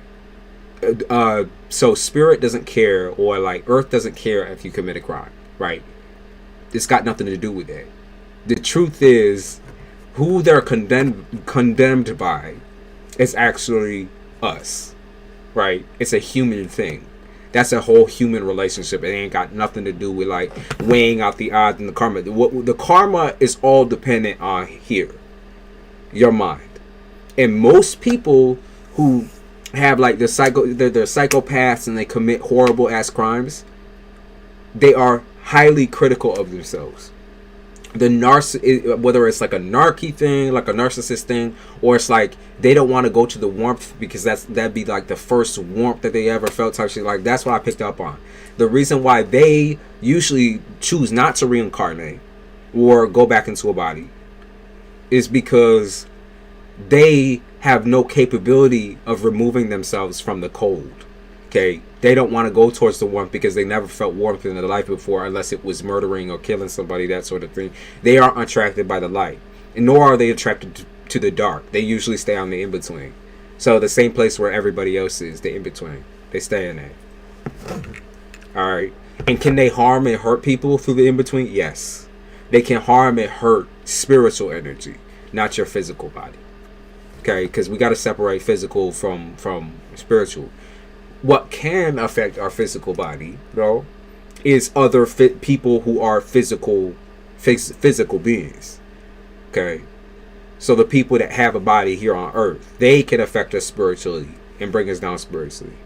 Someone who's already kind of like passed is sitting up here, watching. They can't interact with our living bodies. This is a shell, right? It's also a form of protection. So, while spirits might be warring and all that type of shit out there, in here, we have a shell. We have protection. We have some source of protection. So they're not able to. They can also like affect your energy, but they can't hurt you physically. Okay. So those people that get like affected heavily by like nightmares and that sort of thing, that's really the only thing that a spirit can necessarily do. They can keep you restless because they are in that same dream state all the time that we experience only at nighttime. Okay, so spirits are in some sort of a dream world. I talked about it when I was reading it in the beginning. It's like a mortal juice, right? They swim through it. Like that's why people are like, oh, spirits float, spirits do this, spirits do that. They swim, right? They legitimately swim. That's what I picked up on. In the dream, it was so vivid and so crazy. Like the way I was explaining everything to everybody else, or like when I wake up, I better remember this shit. I remember pretty much every single detail, every ounce. Okay, and then I said something about dark energy. I said it's the energy of denial. It's not darkness. The proper word is denial. Denial of reincarnation or denial of purification. That's what I said in the dream.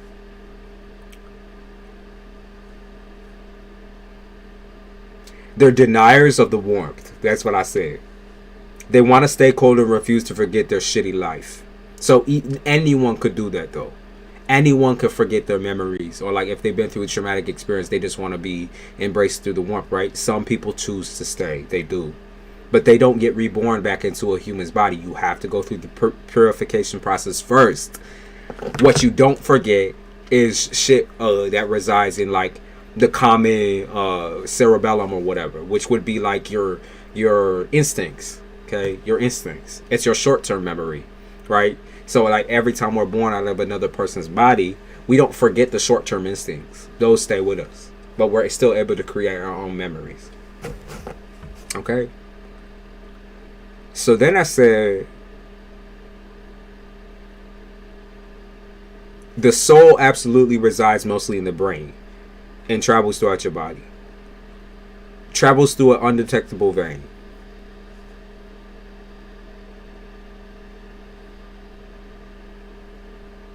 We aren't reborn as the same people ever. We all been here for extended periods of time. We can return to create a new soul in about 80. I'm probably about 80% sure we can. I be watching that shit. Like I be watching that shit like almost like a movie, going back up in my brain and being like, okay, so everything I've learned up until now, because I've had so many prophetic dreams that all don't, like, I had to connect them by myself by writing them down.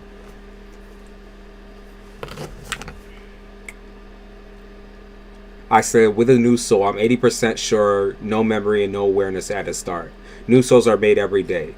You know why we travel towards the warmth and the light? It's the only thing we know to be familiar about death. Also, there are Grim Reapers. There's just humans that choose to watch and observe versus leave. They come and collect souls to guide them towards the core or whatever. Karma is repentance only that humans can feel in their human body and their human mind. It's something that is real, but we don't think of it the same way as what it actually is. And then my inkling is that karma is placed upon people through our generational unit of mothers and mixes of families. It's born through regret and fragments of other people's memories. Sometimes that they stay behind. You know how we see spirits here? Those are the fragments. They aren't whole, but they don't know how to be. Then there's a lot of folks who choose to travel and gather understanding of what they're seeing, even though they will end up forgetting all of it in the end. But there's something comforting about being in a warm blanket. So I can see how it would be tantalizing to just start over at times. Some people aren't ready to start over at all, and never will be. And I said, trust me when I say we all go through into this human life knowing the same amount of knowledge. Who we were in a past life only exists here because we are all the same being. We are one living being, one living unit, separated into jobs and parts, but we are still one living unit. Even if you look inside of us, I guess it's like that. We won't remember our past or what we have ever done. That stays with the people on earth. And some reason, that's the reason why people continue living is memories and love. That's for us, not for them. People are dreaming and swimming around and connecting after death. Most people, I'm sure, choose the familiar light. You know, a lot of people worship, and especially religious folks. The most accurate peoples in the process that I saw was Buddhism and Hinduism. But they kind of went into a fairy tale direction with it. Even there, the processes that they describe aren't the same. There's something nice about it being more simplistic and kind of confusing at the same time. The waiting room is what we are currently living on. Souls show up as little bubbles or little pools. We all seen orbs before. But there is for sure a meaning to life. It has to be subjective. I don't believe there's just one meaning. Anyways, I'm done. I gotta wake up now. I feel old. My joints hurt. That's what I said to my mom after all of that. And then she responded. I was like, yo. That was just me when I wake up, I'm a bastard. So when I wake up, I'm total bastard. Right, it's your choice. Like, our curiosity is only human. It's only a human trait. At least as far as we know, like, we work based off of mind, body, soul, instincts. And it might tell us to do something different at all times. But that's why we have to separate our mind, our soul, our heart, our body into parts.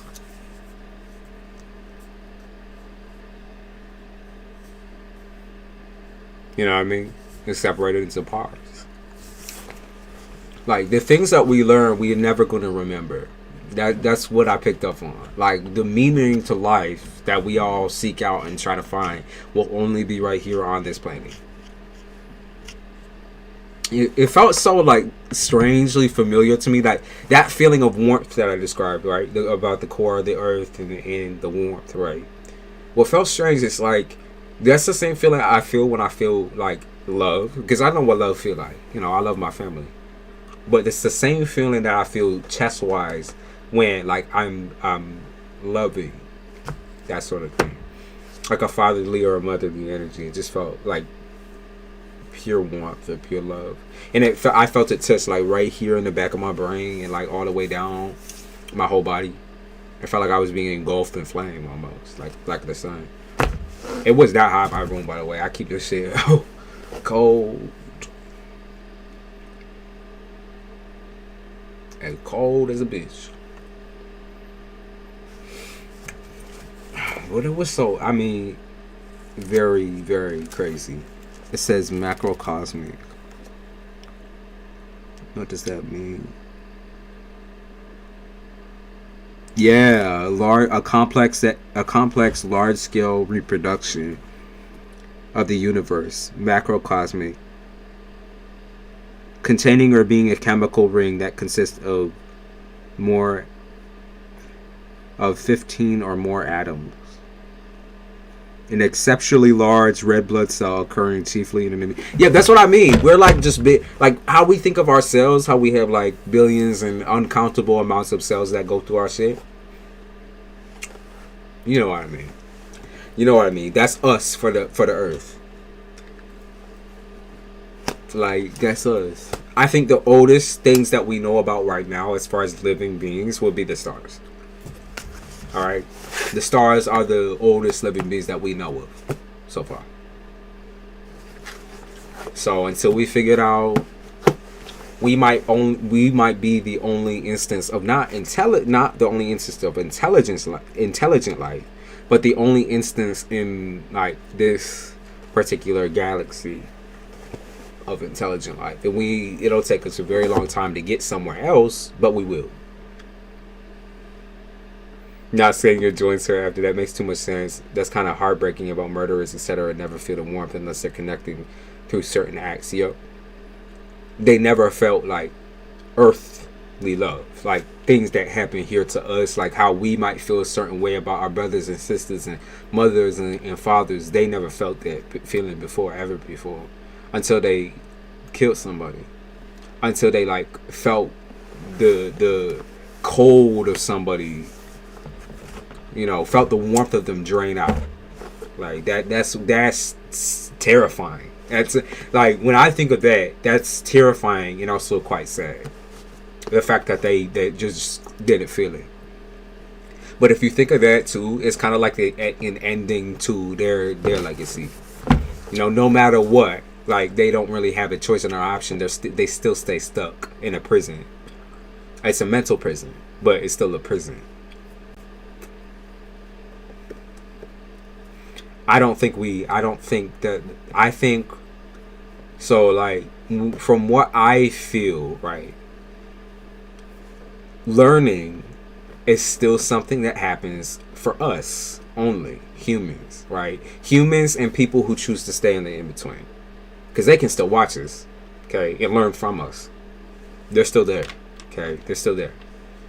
But people who are reincarnated forget and leave everything behind, leave all sense of humanity behind to keep relearning,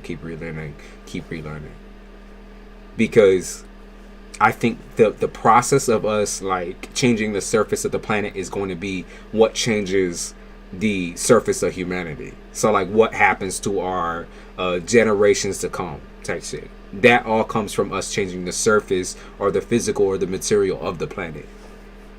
FBI government tuning in. Ooh, okay. I've had them in my dreams before as well. Them watching me or me watching them, that type of shit. But when I felt it, I did not feel uncomfortable. I didn't feel scared. And the warmth that I was talking about enveloped my body wholly. Like, it felt like it enveloped just everything. It wasn't like a heart feeling. It wasn't like a mind feeling. It was like my whole entire everything felt warm. I don't know how to explain it. Just everything felt warm.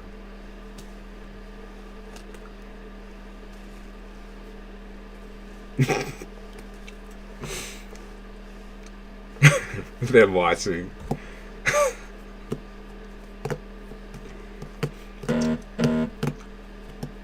But I think the reason why so I've done shrooms before, right? I've done all that. I've had experiences that are like more personal to me on shrooms, but without them, I've always had lucid dreaming. Insane lucid dreaming.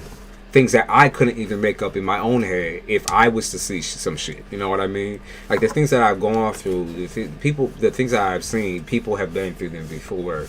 But as far as why I get certain inklings about like certain processes, it might be it could be one or two things. It could be my brain trying to process something that cannot be explained.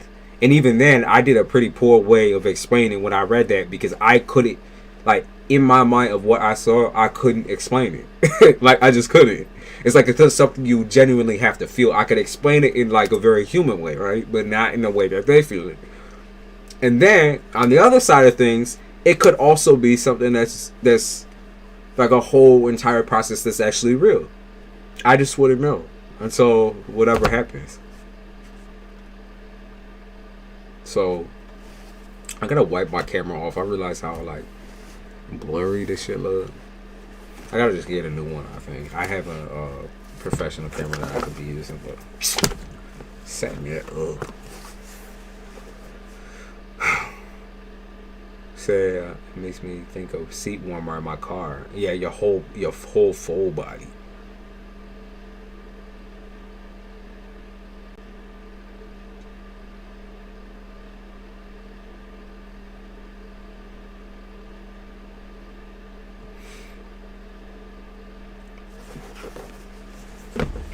You know, so some of the calmest that I've seen people die is actually early, like 56 and 60. Some of the processes, like between 56 and almost to 60, some of those people is like the most intelligible on spirituality. I guess that was a time also when people was doing like a lot of shrooms and that sort of thing when they was young. So like everything they're shown is outside of their body, outside of their mind.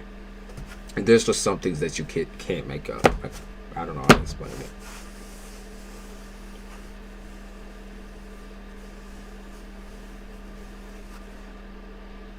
People who follow Christianity or Islam, for example, were the closest to warmth besides Hindus and Buddhists in the dream. I think not closest to warmth, but drawn in by it. So, in other words, what I mean by that is in the dream, there were people who had been dedicated to religion for their whole life. Families who had been, they didn't wait for their family to go into the warmth. They just wholly accepted and instantly went towards being purified in the warmth. So they didn't even wait for their kids. They did not wait for their husbands. They just went for it. You know what I mean? In a way, it kind of felt like they had forgotten all humanity already in the process of dying. Like, it's not that they have gotten over anything. It's kind of like they're desperate. That's what it felt like. They're desperate for the warmth, right? Because some people have the mentality or like the energy to like just want to stay on the in-between and watch over their peoples, right?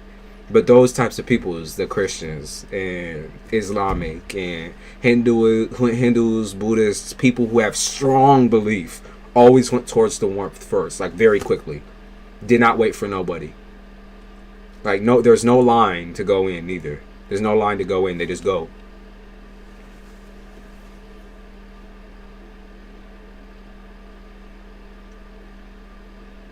They just go.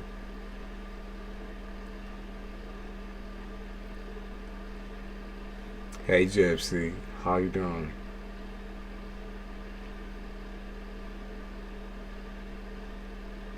My dad died for 3 minutes. So what we think death is in the body, right?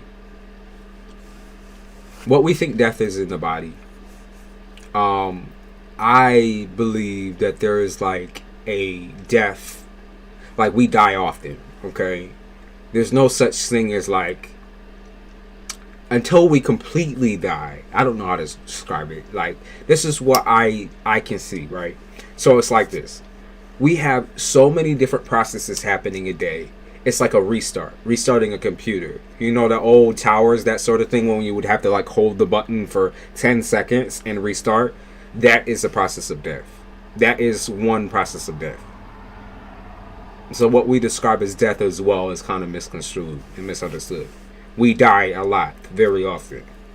We just don't, you know, we don't equate that to death. We think that just the death of the physical body is death.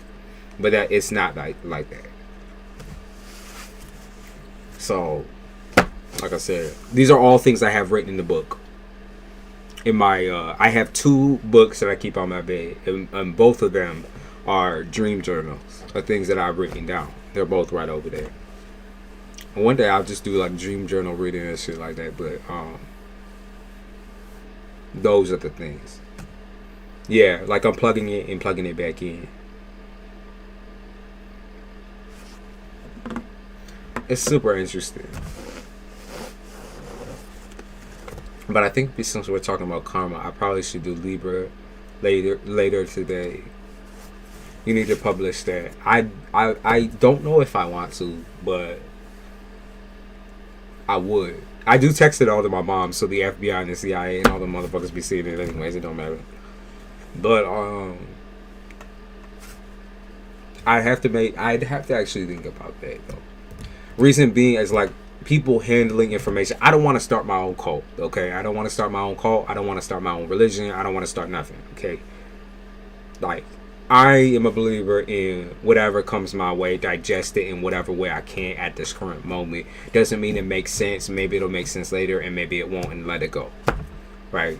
But not everyone thinks that way.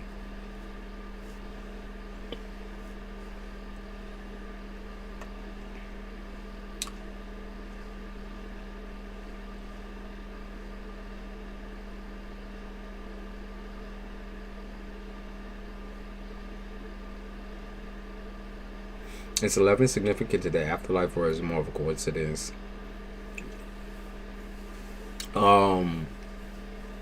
Numbers and things, they're right here. You know what I mean? Still something that has some type of meaning here. Okay. We created a whole entire language and number system. We don't know necessarily where it came from, but we know it was a process started somewhere, right? I think it's a lot older than what we think it is. I think language and all of that is something that we've had before, okay? Before English, before everything, before all language. I think we had another language that we were speaking. So, yeah. I think that these processes are something earthly, though. Like I say. When you communicate with spirits, does anyone else have this thing where it's like they don't speak because they talk to your brain, like they use telepathy? Because I always get spirits and they do not say anything. They talk almost with their eyes or like telepathy. So I don't get like spirits actually being able to talk. I get full on telepathy. Or there's almost like there's a delay.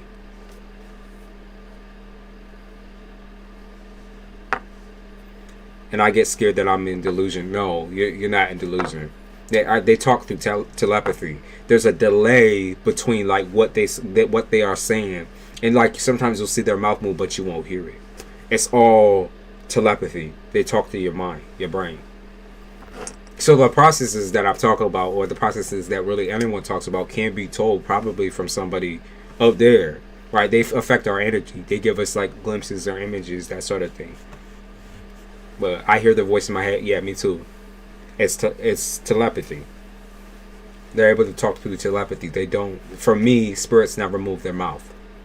They can do actions and that sort of thing, but they don't move their mouth. Yeah, I hear you, but where are you? Yeah, like that. and they come through in different physical forms in your dreams. For me, like, I get crazy shit all the time, where some people will come through as like horses and that sort of thing. Like, I get horses, I get people who look like nothing nobody I ever seen before type shit, but have features of somebody that I knew who had passed away, and I only really realize that after I wake up. But they change form, shape, whatever they want to go into.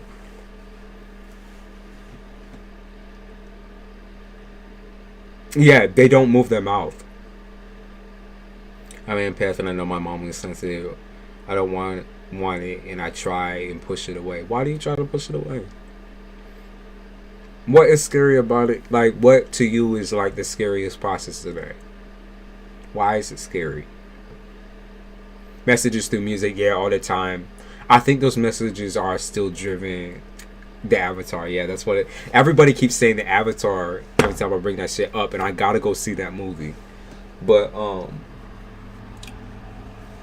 yeah, because that dude who made that shit had like a huge. That nigga had the same trip I did last night, type of shit. But but like I said, control of technology, electricity, energy can all be controlled by other energy. So soul energy, it's just something we have, and also dead people have. I get images or pictures. I can get full on situations of living and dead people, including their voice, including things that they say, including things that they do. You gotta watch the first one. I did a very long time ago. I watched the first one a very long time ago. I want to watch the second one. Okay, you know, I'm not exactly sure. I know that if I don't have my mind in the right place, I can let anything in. Possession is my main fear, I think. But you, let me say something. You know, fear is what you're describing to me. Not the idea of possession. That's not it. Fear of control is the problem. It's not the idea of being possessed. Okay, because possession is not necessarily something you can happen because you have full control over that. It's not something that could randomly jump in your body. If you are always on lock, right? It's like if you're not opening yourself physically or like mentally, emotionally for that type of experience, it will not happen to you. So when you say you fear it, right? When you say you fear it, you're afraid of letting go of control. Possession don't work like that, y'all. when I do this shit, right? I am still there. Okay, I am definitely still there. There's definitely a sense that you're talking to the same nigga. And then there's images sometimes. There's like words sometimes that I use. There's, sometimes it's like I do feel like I'm floating out here type shit, floating outside my body. But these are all processes, like, they can't stay in your body forever. They're already dead. Like, they already dead. Like, they can't stay in your body forever. They cannot body snatch you. They cannot make you do anything like murder somebody and kill somebody. That's called schizophrenia. That is not a possession. We do not do the whole head spinning, puke all over the walls, the green color type shit. We don't do that shit. Why I've never been wanted to be hypnotized. I want to be.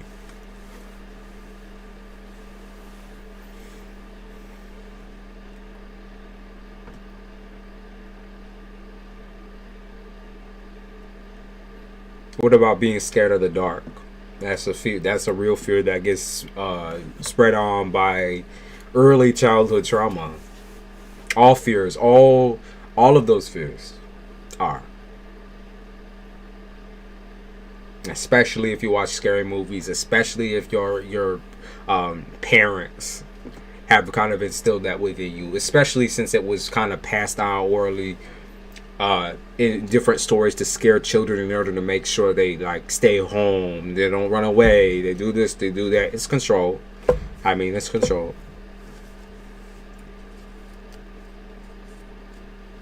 It's control.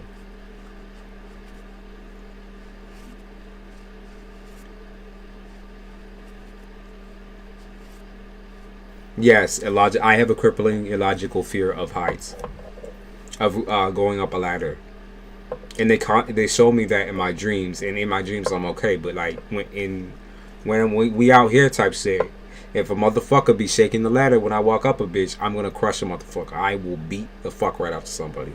It's an automatic reaction. I have a complete and utter fear of heights.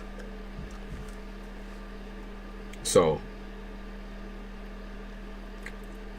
irrational fear has something to do with exposure. You don't have to remember the exact instance that it happened, but it's irrational for a reason because it doesn't make any sense. It could be like the most simple and basic thing that got you scared and it traumatized you. And as a child, like, you gotta understand how open to all of that type of shit you are. It's pure fear. Your emotions are pure. A pure fear. And that follows you. Because it made an imprint, right? It's one of the first imprints that you remember. One of the first instances that you ever have felt threatened in your life. The darkest kind of soothing. I can't sleep unless it's pitch black. I feel that. Sorry for laughing. No, I mean, it's just an example. You're good.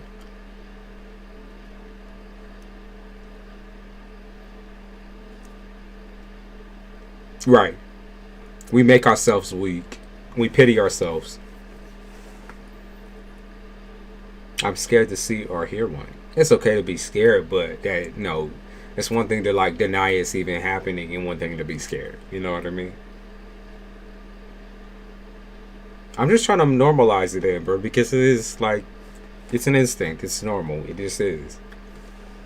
Obviously, not everybody thinks that way, and most people try to brush it off and be like, I don't want to accept that. But I'm telling you, as far as darkness, as far as evil, as far as people who try to abuse energy, that sort of thing, if you're afraid of that happening to you, it's like you always have, you're ready. Like what you're telling me right now, through the process of fear, through the process of being like, I don't want to be possessed. It's as simple as that. It's as simple as saying, I don't want to be fucking possessed. I don't want anybody up in my shit. So you say that verbally. That's the fortitude that you're asking for, to be safe. Like, you are putting it out as an intention, and that is the weight that it carries. You don't want that, so it's not going to happen naturally. And naturally, we are that powerful. That's just humans. And the human condition tells you that if you're scared of something or fear something, that, you know, we do, but we work on impulse all the time. Oh, that is your protection. If you believe in the Bible, that is your protection. If you believe in the Quran, that is your protection. It is intention that protects you. It is how powerful you truly believe your words are. If you are confident in yourself, even in the instances of fear, if you are confident in the words that you're speaking when you say it, if you're confident in yourself. Probably why I haven't seen or heard them. Yep. Yeah. If you let yourself know, I don't want this shit. Get the fuck away from me. It's going to go. That's the way it works. You have full control over it. You know, we're the living parties here. So as much as all these other folks want to come in, especially dead folks, when all these other folks want to be coming in and to try to take over your body, whatever, like when I'm doing tarot, I clear a space in my mind and I clear a space in my body for folks. Because y'all all got these motherfuckers coming through to chat you up, to, you know, make you comfortable and that sort of thing. Okay? Like, that's what happens for me when I do tarot. I let whoever and whatever is there control whatever I be saying. Though I'm not reading right now, so you're just talking to me right now. Look.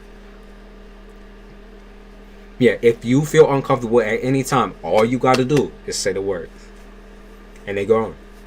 You have to believe that those words are strong, though, like they carry a weight. It's almost like a hit in the face.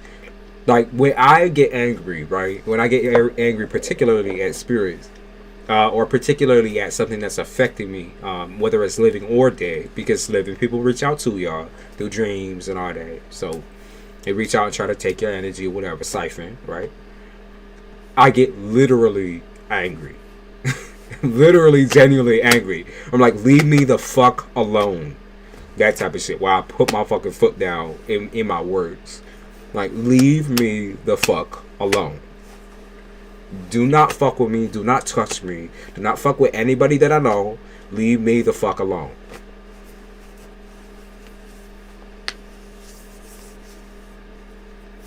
That's my process and how I deal with it. And of course, there's cleansing.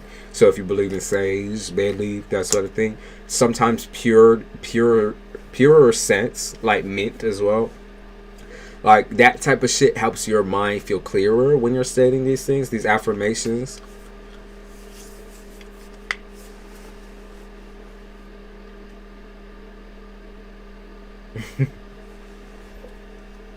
Isabel, I saw what you said. Yup.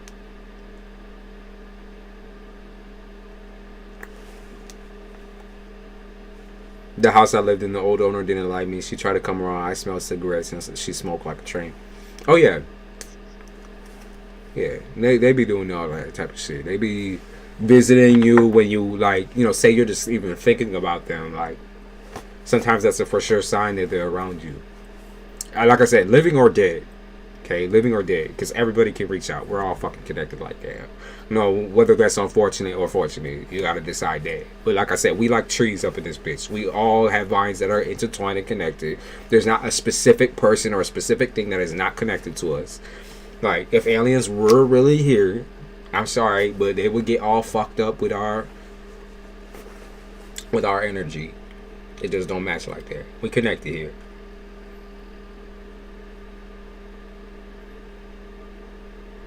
Do you still feel connected to some of the people that you do readings for? Yeah. I feel connected to, like, everybody for the most part, but, like, some people more than others are, like, they just have similar energy.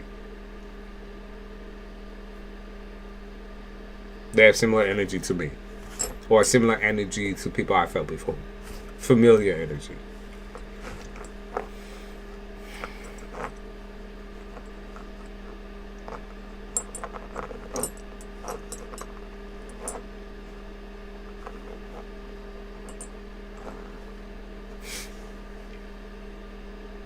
Cold case readings, yeah.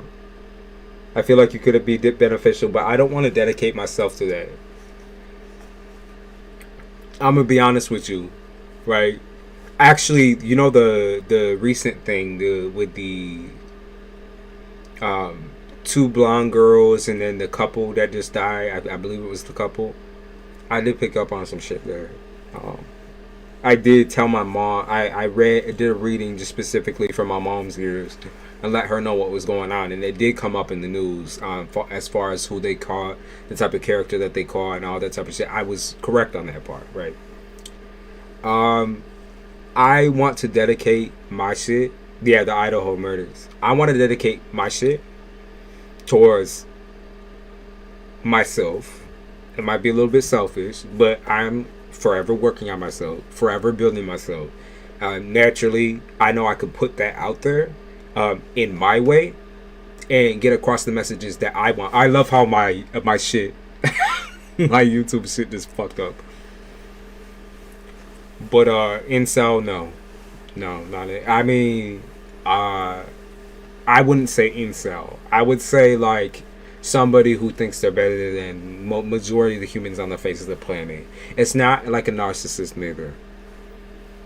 Not like a narcissist either.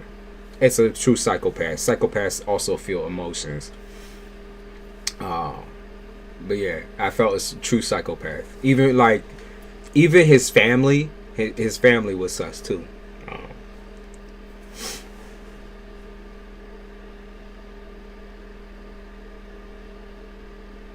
It's a lot of negative energy would be taken. I don't mind all that. I just don't want to dedicate my ability to anybody where they would keep me down, keep me pinned down. I want to be able to voice my opinions on a platform. I don't want to be like restricted by what other people are telling me, and, you know, police and all that type of shit, because there is a real psychic unit out there, y'all. There is. But I know if I dedicated my shit to that, it's like I wouldn't be able to do this, what we're doing right now. I wouldn't be able to do it. They wouldn't allow me to do that. So, you know, that's how the FBI works, right? You know, that's how the CIA, FBI, anytime they bring in a special person on the case, You never hear about that special person. They would never ever let me vocalize my opinion. I would be pinned down by whoever's up there. I don't want to do that. Some people are comfortable with that type of money though. And some people are just comfortable knowing that there is people out there that do that type of shit. Like, plus people, cops and others, people think you, like, people like you are quacks. It's ridiculous. There's quacks out there, but there's also real folks. As far as like what the FBI and the CIA bringing on the cases, they study this extensively. That's why they show up in people's dreams all the motherfucking time for absolutely no reason. When you don't have anything to do with like any type of law or anything like that, when they be peeping in on people, they be peeping in using other psychics and other sensitives all the time. They found sensitives that they keep locked up in their little dungeons. So I'm good on that. I don't want that type of treatment. I would rather look like a fucking crazy crackheaded quack out here on Occulture X Tarot. I would have rather that. Okay.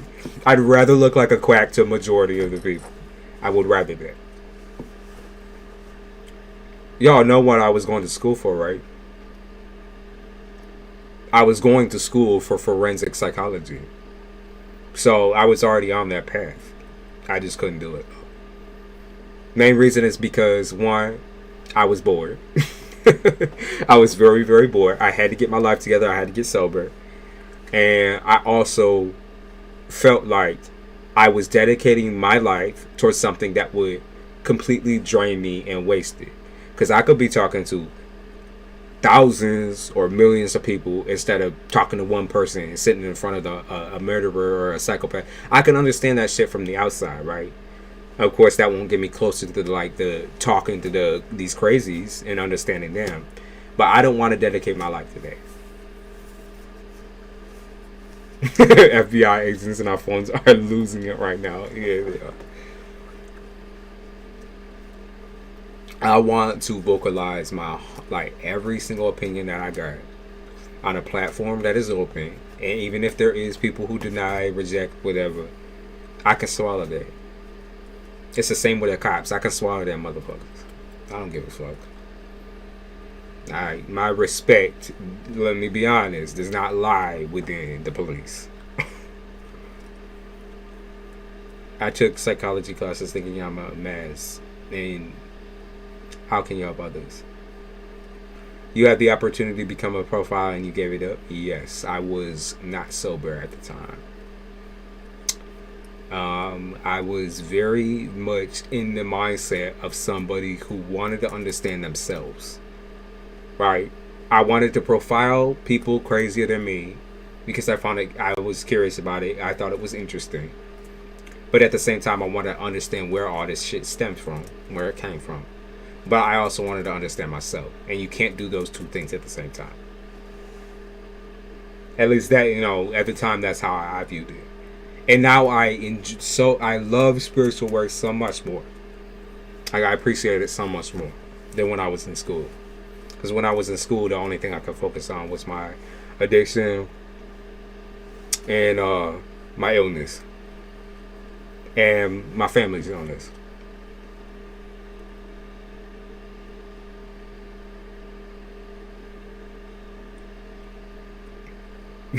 You don't look crazy on here. Yeah, well. Other people might disagree with you, but at the same time, I know I'm not the craziest motherfucker. Okay? I know that for a fact. I know, on a scale of normal to crazy, I wouldn't really even sit in the middle.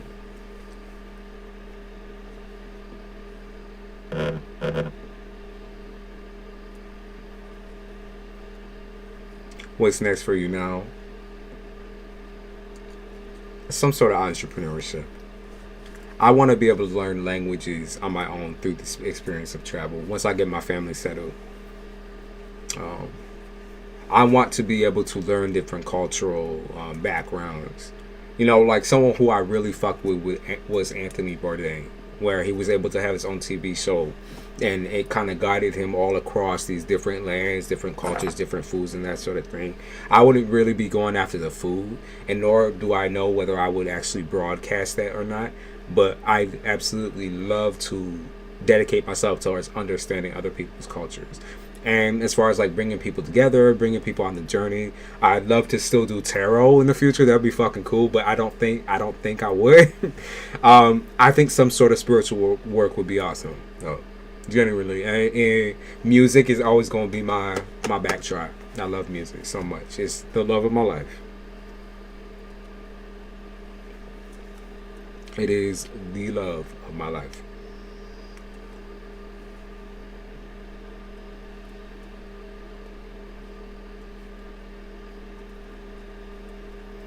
So do you have two questions or one question, eh? Do you have two questions or one question? And Jim, I'm going to be doing your reading today. Vlog it. Both do your thing and earn money from it. There's so much that I can do entrepreneurially. I do have a background in doing it. But I love learning so much. Like keeping life interesting, living life in general. Making it or listening, but all of it. Everything, music. Everything. The process of making it, creating anything. Singing, dancing, everything to do with music. Everything that stems off of it. I can't wait, Culture. Yeah, Jim.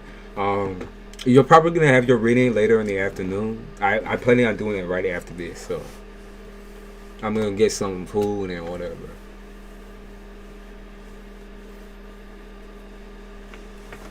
And then I'm going to do your reading.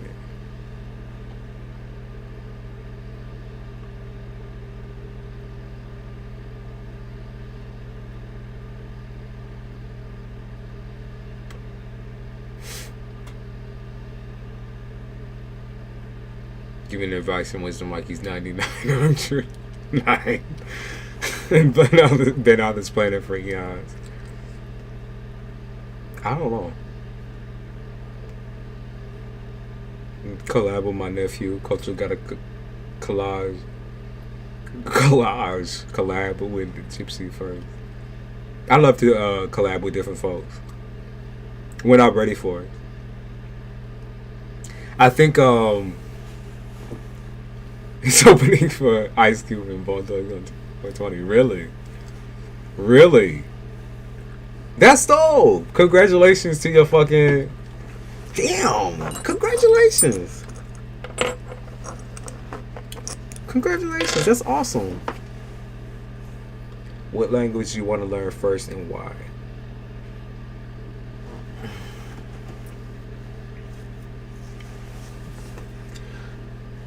I want to learn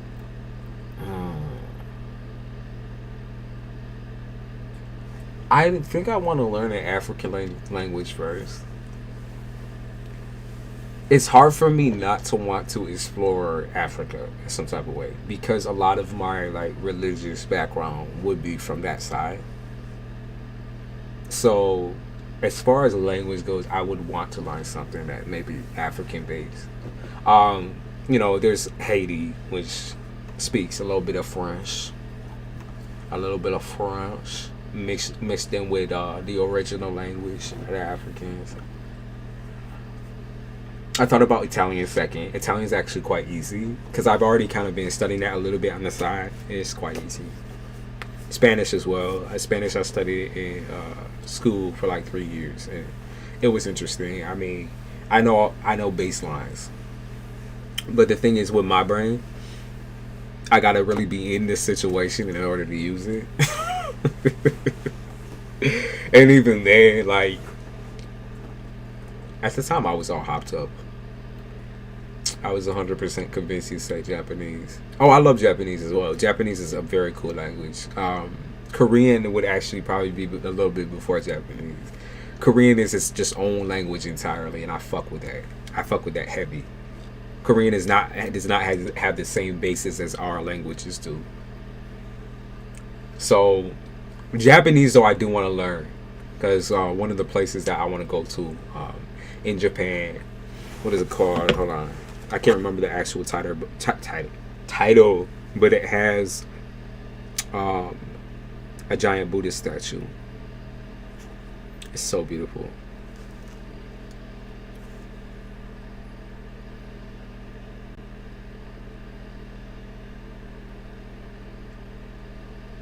Let me find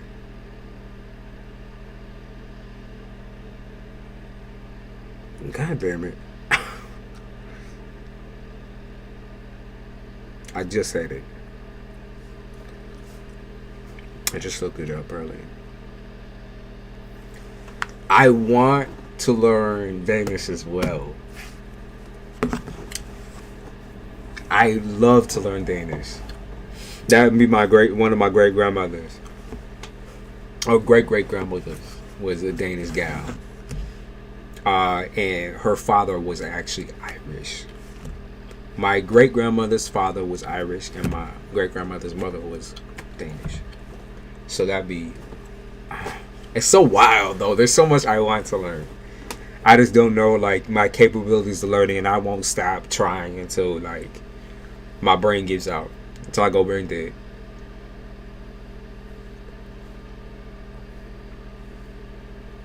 Yeah, conjugation. I struggle with that. I struggle with that bad. French would be like my back burner. Because I think it's beautiful. It sounds beautiful, but at the same time, like, I've never really been interested in France. I maybe need to do a little bit more history usurps on that shit, because France had a lot of different freedoms that we didn't get until way late.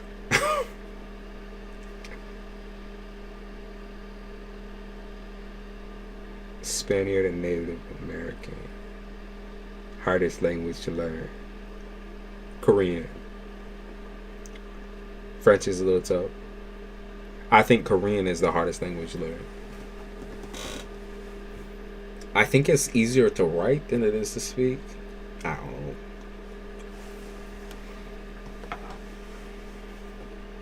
know. Do y'all watch that dude on YouTube who learns all the languages?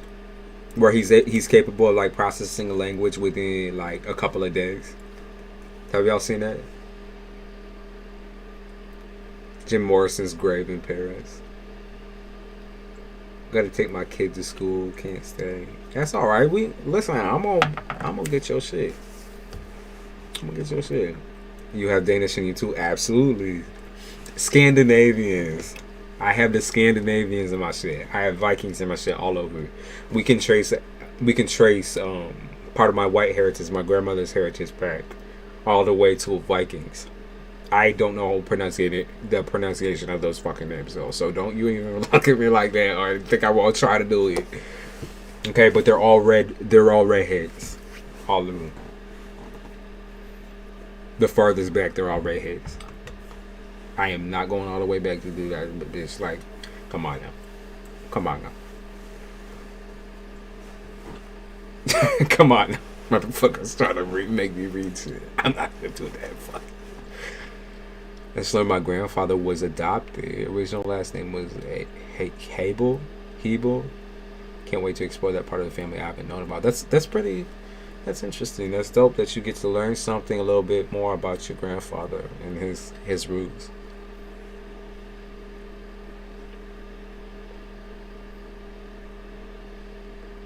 But yeah, the Danes are interesting. I love Danes.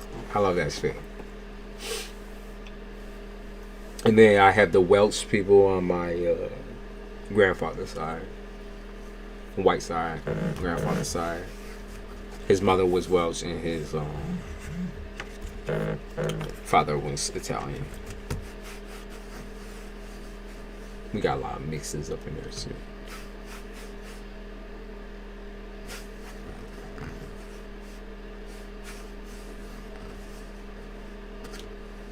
Say you sent money for 3 questions. Okay. What's your 3 questions?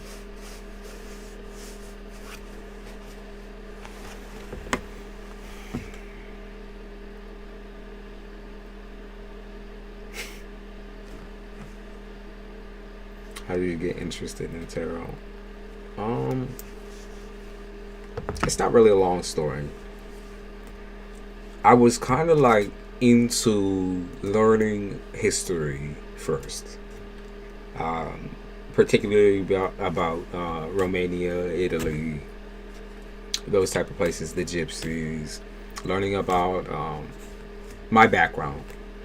And I kind of stumbled on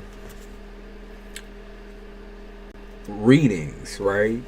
It wasn't something I really meant to. I didn't really watch like YouTube or anything like that. I didn't even know what the fuck YouTube tarot was. The fact that they had people on here doing this shit, I didn't even see that. I knew astrology and horoscopes. I did not know tarot.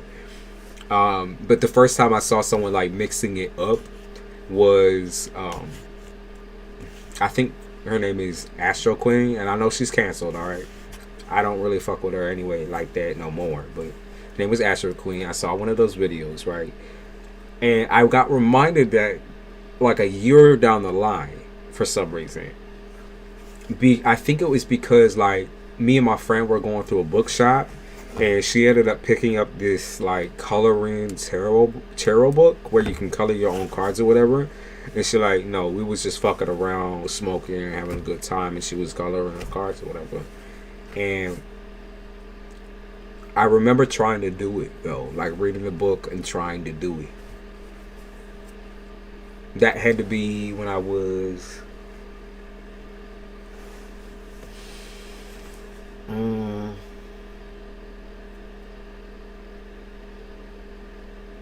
that had to be like 6 or 7 years ago. 6 or 7 years ago. I just stumbled on it. I really did. And then I think a year after that, I learned that my grandmother did tarot when she was living in California, which I did not know. She stopped doing it. She never really believed necessarily, but she gave people crazy good advice and was always tapping into their emotions and feelings. So she believed in the empathic level of tarot, but not like the actual cards. She always believed in empathy, right? So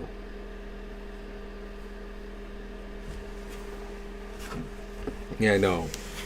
It was kind of accidental. I didn't even know my mother was into tarot. I didn't know my grandmother was into tarot at any point in time. I mean, I remember my mom telling me she used a Ouija board as a joke type shit. I didn't know that they were into it, but I kind of ended up stumbling on by myself. My sibling, one of my siblings is a non-believer at all.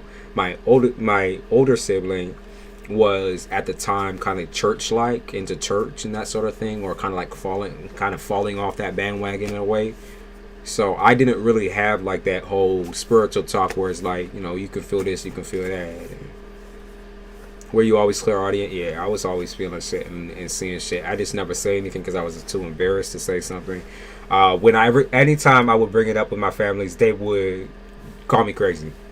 They would call me crazy or be like, oh yeah, the schizophrenic family member that we have says the same thing. So, they deny me all the way down the line. But I am confirmed not schizophrenic. I got diagnosed by my therapist or my psychiatrist. So I am not schizophrenic. I do not have psychosis. I do have BPD. But it's a personality disorder. I do think it makes me more susceptible to empathic qualities. But yeah. People think you crazy. Yeah, so it's not that they thought I was crazy because we would all be seeing the same things. And I'm not even playing. They would all be trying to explain shit like, like the ghost shows where they say it's like debunked, where like they try to debunk like a noise or a sound or something. They will always like try to debunk it like that, where it would be like, oh, this is why this happened, whatever. And whenever there was something unexplained that happened around all of us, they won't say anything. They'd be like completely silent. Like we all saw it, we just look at each other and be silent. So it's like when I started doing tarot in high school though, I brought a deck. I actually brought a decks to school as a joke. Okay, as a joke. One of my best friends and a small group of my friends or whatever were asking Shimshay or whatever. It just is a joke, and I started just saying what I saw. I know, Isabella. I know. I'm explaining something though to someone who asked. Just in case y'all are curious or never actually heard the story before. But I was just saying what I saw at the lunch table, and I don't like to be rushed, so don't fuck with that. I was saying what I saw within the cards. My first deck that I ever got was fuck. It's a black deck with like animal pictures and that sort of thing. It doesn't really have titles on it. Unknown animal deck. It's like unknown something. Unknown, the world unknown or something like that. Is that tarot deck? I have it over there somewhere. It's over there somewhere.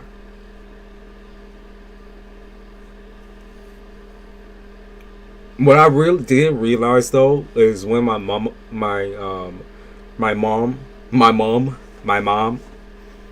and I kind of like talk about it. She was way more open to it.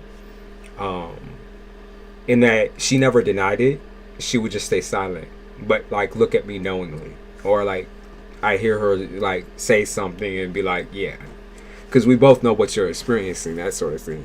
So it was never true denial with my mother, just true denial with everybody else, and everybody else thinking I'm crazy.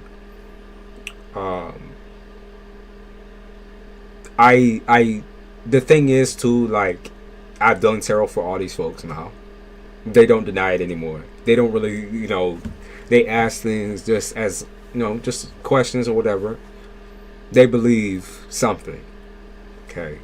So I'm pretty proud of that, is that they believe something now.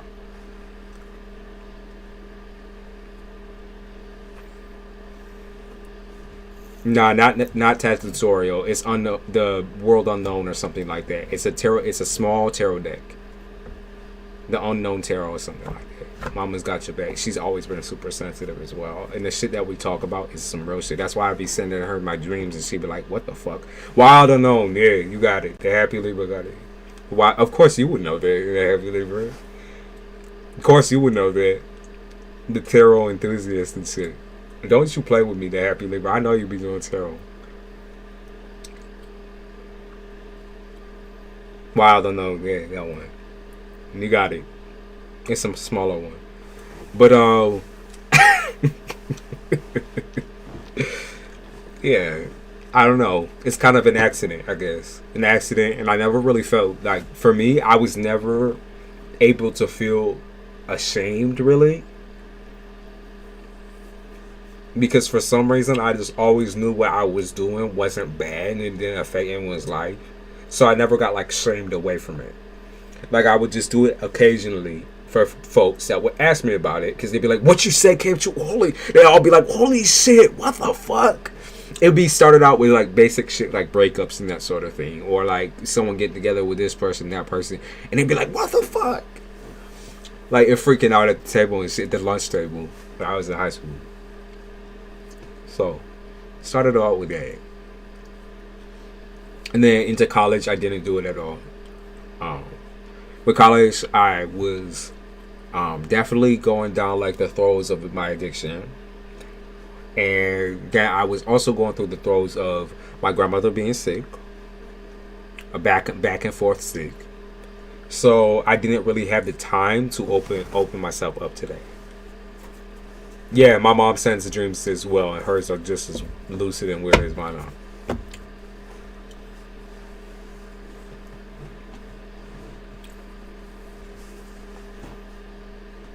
Yeah, I just happened to stumble across the video of somebody. There was another chick as well who I stumbled across, who like kind of inspired me to do more of the Aries Love Tarot. Because like at the time when I was in therapy, it just helped me focus when I was shuffling a deck of cards, where I was just like shuffling and shuffling and shuffling and shuffling. To me, that felt good. Like I would watch people do it, and then I would want to do it. It's kind of like my OCD telling me, hey, like, grab onto something or whatever, like, other than a cigarette, other than pills or whatever, like, you just grab onto something. And cards were kind of that for me. It became almost like a different addiction. And then once I kicked some of my more controlling issues a couple of years later, I was finally able to do it in front of y'all. So I was finally able to make a channel that I actually like, because this is not the first channel I've had, y'all. I deleted 2 channels with people following me, and because both just I didn't want to fuck with, both I didn't like, both I felt like,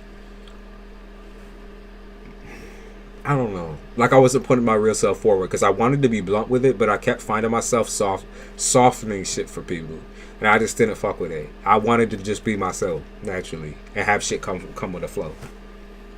But I couldn't, for some reason, it was like I kept stopping myself and be like, okay, gotta be sweet, gotta be nice, gotta be kind to people.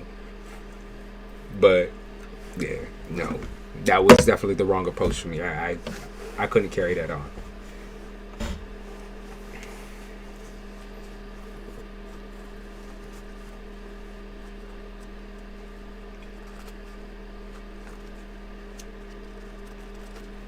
Yeah, I wasn't doing it the real me way. Like, I wanted to break shit down. I want to make people cry. Like, whether it was out of the words that I was using because I was insulting them, or I want to make people cry, just in different ways. Yeah, I was fronting. You're right. Yeah, when I was sitting on the floor days, that was right up in personal. I wanted to keep it more like, okay, what would make me feel relaxed? Because sitting at a fucking desk, like I am right now, because I got a new chair and a new desk and all that. But back when I started on the floor, whatever, those of you that can remember that was just like a new starting point for me. Because I had tried everything by then. I had tried not showing my face. I had tried more or less doing like just showing my hands or whatever. And I tried pretty much doing like everything before just like getting on live and showing my face, because the moment I could go live, which was at the time, y'all, was 1,000 subscribers, I was like it's too shy, because I was just coming off of a ginormous amount of drugs. So my internal and everything was telling me to, like, don't do this, don't talk to nobody, don't deal with anyone, don't fuck with anybody. It was telling me to withdraw, and I started getting a little depressed, even though I was working out every day and trying to change my eating habits, trying to change my life. It took me a long second to finally become comfortable enough to show my real self. That's why I kept deleting everything off this channel. Everything. I started over at least 6 times. Where I would delete everything. And the people that were here like before, so like most of y'all, I don't think were there, but when the first month I started my channel, none of those people are around no more. Not to show my face, just to like be myself. Because I had tried showing my face, I tried doing tarot card, I tried doing everything. So it wasn't necessarily showing my face, it was just showing my real self. Like, I was afraid that if I was too blunt, that people wouldn't listen. Because I naturally intimidate people sometimes, and I don't mean to do that. But at the same time, it's like, that's who I am.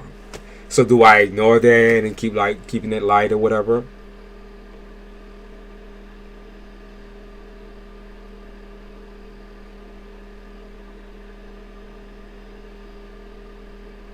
I remember the 4 reads. That's when I found your channel. The first couple of people that were around would have seen my my tarp laid out. I had like a giant tarp that I was working on, and they would have seen my cards like turned over or whatever. So like, it was before like the table when I had my laptop on it. I had a camera, and I was filming with a camera and had it pointed down at my tarp. That's what people would have first seen. Was right off my, at the time, I was actually using a camera. The black one, the one you know. no, no, no, no.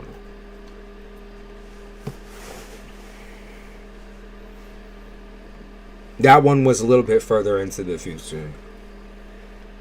I just had like some old fucking blanket or some shit. It was nothing spiritual though. It was just some old fucking crusty ass blanket. I think I still have it in here somewhere, probably in my closet. I also did green screen as well early on. I did green screen. So if anyone here, I really don't think majority of the people were there for that. But it was interesting because I think like I met a lot of different people through here. I met like a lot of different perspectives. It built me up being more confident with my readings. It made me feel more like centered. Like I wouldn't panic during readings as much. Where I'd be like, oh fuck, I don't know if this is right. I don't know if this is right, or I don't know. I don't know. I don't know.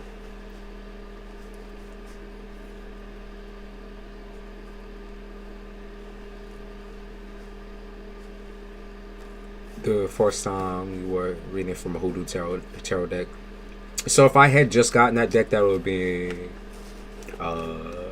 2 years, almost 2 years. If I had just gotten the hoodoo tarot deck, almost 2 years.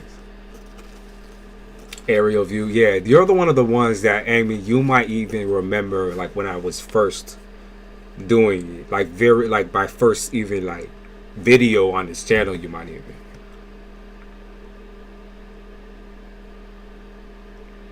You, because Amy, you said you didn't talk in chat for a long time. You might remember when I first started this. I had no microphone. I had no nothing. It sounded like doodle shit. It sounded like doodle crap. I had nothing set up. It was just one deck of cards. Or no, 2 decks of cards I had started out with, in a fucking old crusty blanket. And I think some of the first people that I met were just people who want to like ask him for fucking questions every 5 seconds. And I was like, okay, shut the fuck up. Finally, instead of sitting there and allowing people to abuse like the free tarot reading shit, I just slashed them off and said, shut the fuck up. And then I'd get tons and tons and tons of people coming back in, trying to come back in on different alternate accounts. In Discord as well, yeah. Discord was something that started probably 5 months after I started my channel. I came in with a cancer bed. You showed your face and moved the video card. I think you had an intro. I did have an intro at some point as well. I did have an intro. I didn't do my first free tarot reading until I didn't even know about the list shit. Okay, like for a minute I didn't know about the list shit. I watched somebody else and I remember I carried that over. At that point in time I did not know about the list when I first started. It had to be like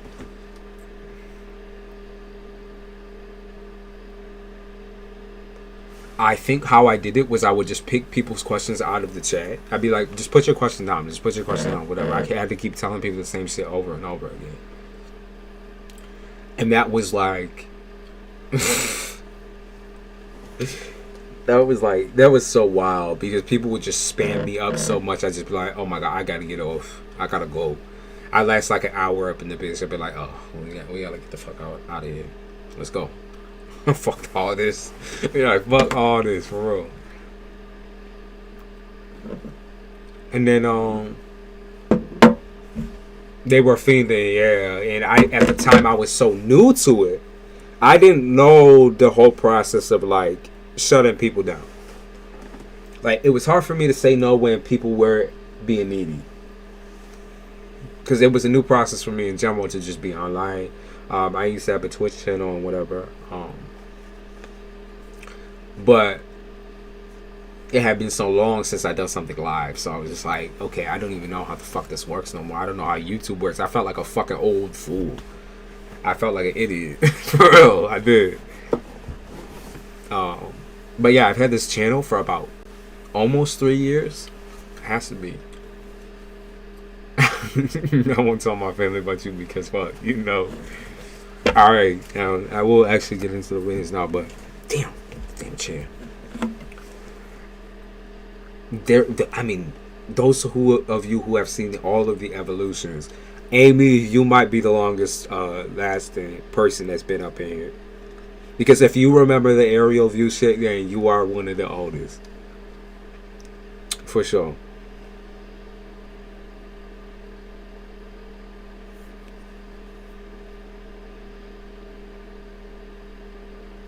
At that point in time, like I said, I was using the Unknown Tarot deck. The second deck that I ever got was...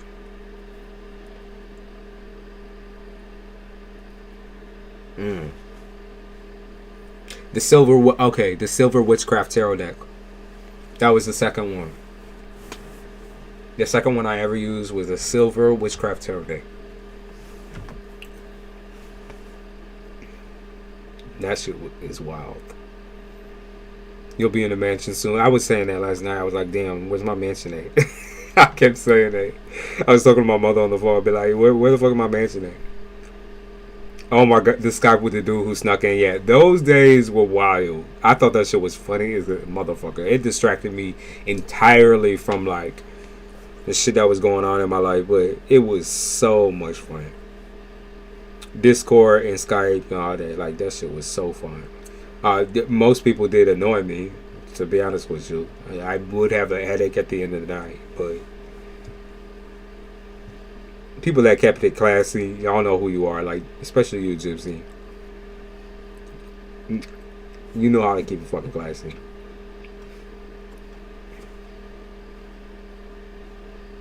Cause people showing their dick and shit all over the motherfucking place. Oh god. I mentioned Zoom and it was crickets. Yeah, Zoom was bad. Zoom was so bad. Because every single time we started Zoom, someone would come up there whipping their dick around in a circle. Alright, Amy. Sorry, babe. Can you post your questions again? Let me turn off. I was so damn close to the end.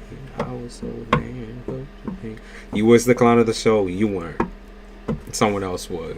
But we won't name names. I don't want to conjure it back in here. I was so damn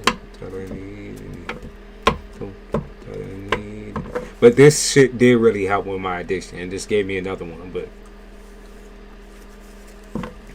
even with your members only, at that point in time, we didn't even have the option to do members only because my subscriber count was so low.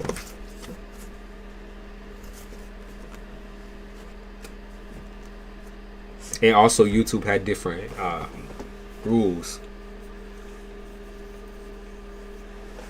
So to put it nicely, I've been doing tarot for 3 years on YouTube. I had another channel before this one.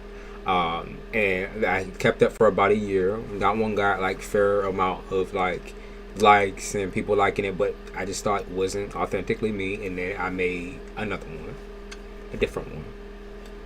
He said I was watching the Happy Liver. Like I said, you've been here for a while. You've been here for a while. I know you have been. Maybe not right at the start, but I know you've been here. Better than drugs, you know. Well, you say if you're showing, I'm watching it. But I think I probably started this channel earlier than when I actually made it into a tarot channel, because this one was just a viewing of tarot channel at first. Hard for you to read, too many people yelling. That shit made me want to fucking bash a few motherfuckers' brains out. I'm not gonna lie to you. Like, that shit would drive me crazy.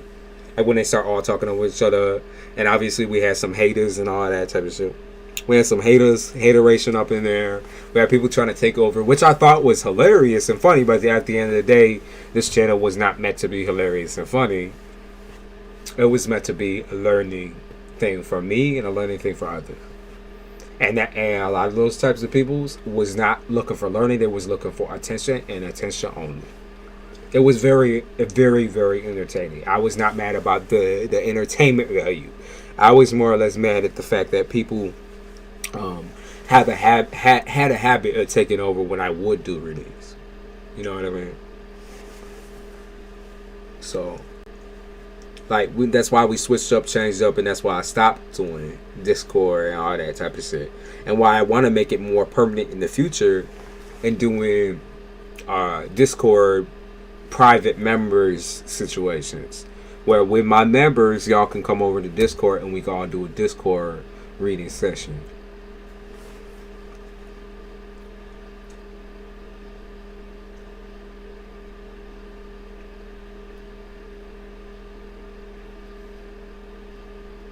Yeah, I remember that.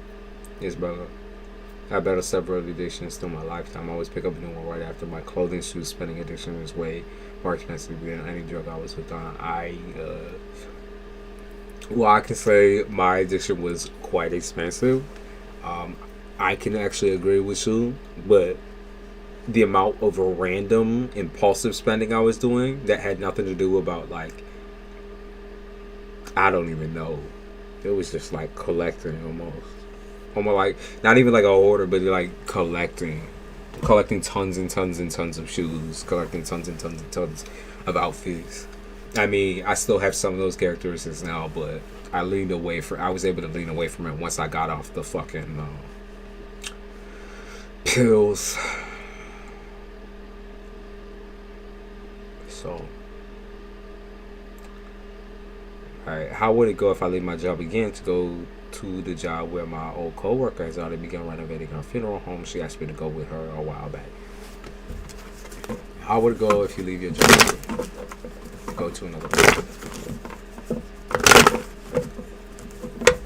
Trying to fill a hole, yeah. I have so much shit, I don't know what to do anymore. That's how I feel too. I think my right now I gotta do like a early 2023 cleaning because I have so much shit that I want to get rid of. And it's like I'll be looking at it and just put it back in my closet or whatever. Be like, I just gotta fucking throw it away. All right, Amy, how would it go if you left?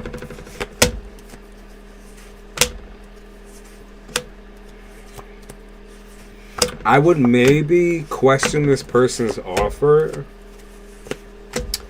only because I think, respectively towards your friend or whatever, I don't think it's as stable as she says it is. I just don't. I don't think that it would be worth leaving your current one. Let me see. Hold on. Yeah, I don't think it would be worth it to leave your current one. She's just not as stable as you think she is. Like, her process or her wherever her location is or whatever it is, she's not making that much money, to be honest with you. It's not looking like a good, favorable decision on your part. Like, it just doesn't look like it would benefit you at all. You wouldn't get any more than what you make now. In fact, maybe even a little less. But now, would you sacrifice what you have now for like the comfort of somebody you know? Because that can also be a thing too. I don't trust whatever this is though. I don't trust what she's offering. Because it doesn't look like it's stable at all. It looks like it will fall through. Yeah, it's like maybe you've been trying to pressure or convince or whatever. I don't see you getting anything more from this.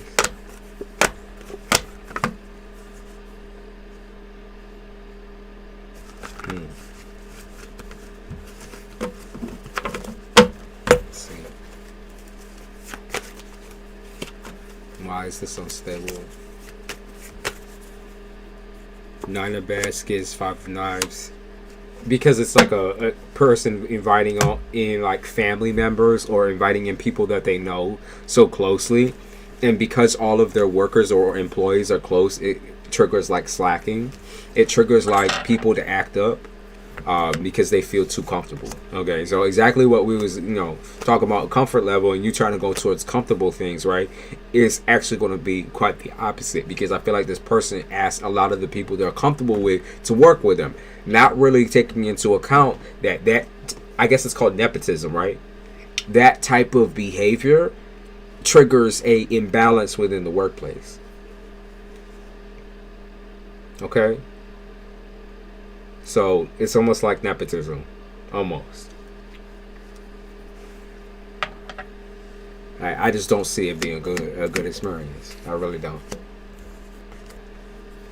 I don't think you would get anything that you don't have right now. Now, what would be most freeing to you, I think, if you were to go to another job scenario. Though I don't think it will be with this individual or with this person, I could see you moving to another location. So because now you kind of got wings on your feet type shit, because you're kind of out of that whole system you was in before, I could see that being a little bit more tantalizing. Okay, I know she offered me a lot of money. Would it be? I don't think she has what she's saying. I wouldn't do it. I mean, you could go check that with another reader, but I genuinely don't think she has what she's saying or what she's speaking out about. I think she's opening her mouth, but as far as what she confront and put forward, I don't think that's going to be real. I'm going to be honest with you. Let's see, you balancing both jobs. Let's see how that will work. You balancing both situations. Let's see. Okay, they say balancing both situations will be alright. Yeah, look. Balancing both will be alright.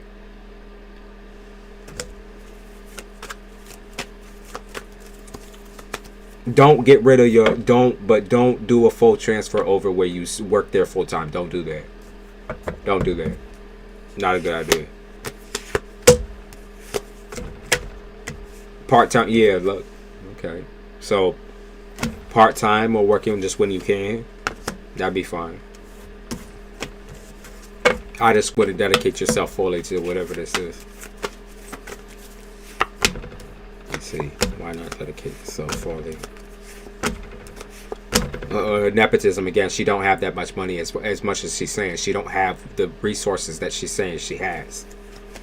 So, it's possible that she will always run short or something like that. So I would do the part-time, like you say you're planning on working on the weekend or whatever. Don't leave the current job that you're in now. It does not pair up. In fact, you might even make a little bit under what you're making currently right now. Okay. And yeah, Isabella, I am still interested in doing that, actually. Jen, thank you. Thanks for the donation, Jen. Don't want to spend this on marked clothes or shoes. I swear to, that's how I used to be. But I would do such random shit. Be so random that I would resell for high price. It just made no sense because I was not making much money at all. I was just buying drugs, to be honest with you, and selling that too.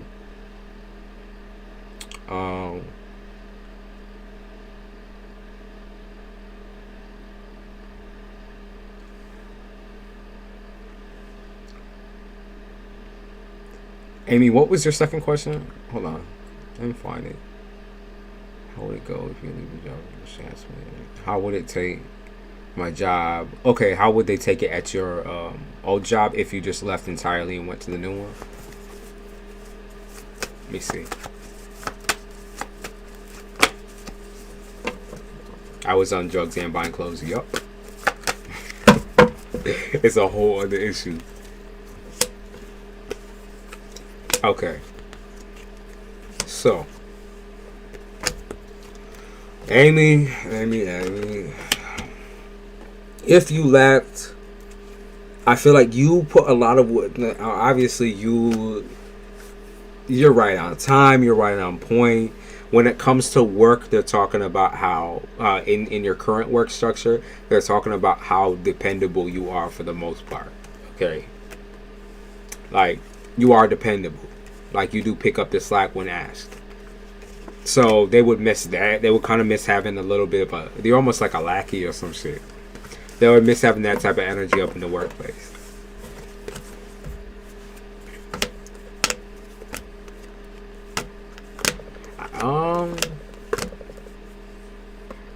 I would balance both of them. That's again what I keep seeing. I see two separate instances of work. I would balance both of them. This might even be your form of like starting a new project or a new creative project. So once you do get both of them in your lane, it does look like you can start something on your own, like your own type of business, or maybe even get your own apartment, that sort of thing, or get your own home, and something close to like a move even. So if you was curious about that, like I could see that being the start to a lot of different journeys. Like I say, getting your own place and some type of stability, or some type of like solidified stability. I would say it's more or less close to like getting your own place. I think doing both, like I had in my mind, would be the best. Yeah. If you can't be patient, then you don't get shit from me. That's just the way it is. When you choose not to be patient, then you go. When I'm doing another person's reading, you shut your fucking mouth.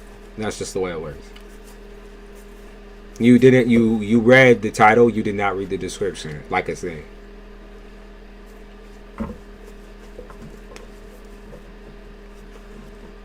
It says read below. Blind ass motherfucker.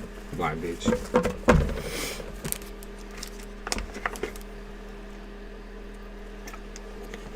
I gotta stop slow shit.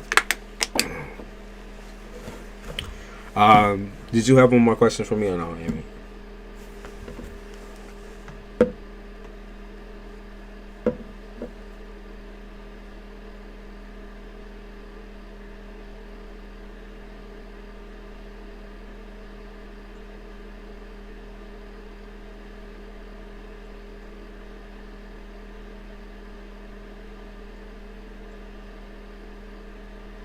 It just gives you more financial room. I think that's why they're saying don't completely leave the one that you got right now either. Like, yeah, there might be a case where it's like you just don't have to choose. And then you would have more money in your fucking pocket. And then you can go to where you need to go to. And have complete entire like independence and be able to choose what place that you want. It's just more and more freedom from there, right?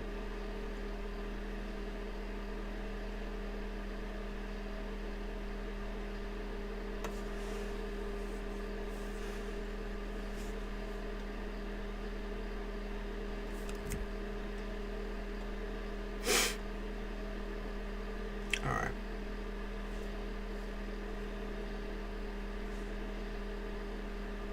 Yes, you are next.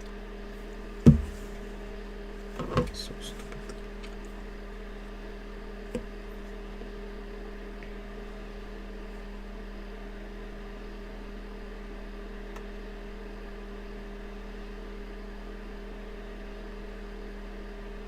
Okay. Sorry, I was setting up an alarm here.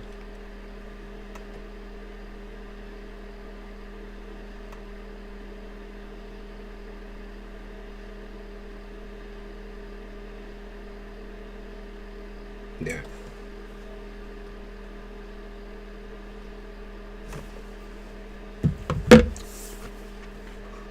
Okay.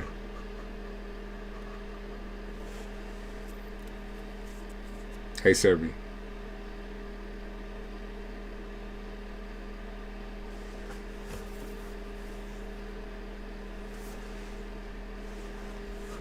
Hold on a second.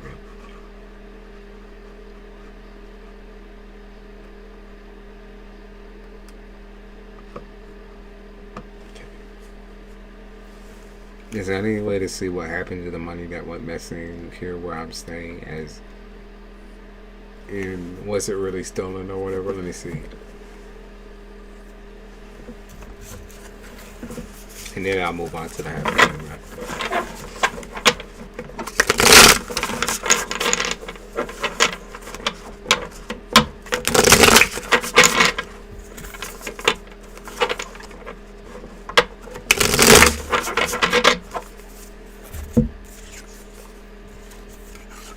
Yeah, I can, Amy.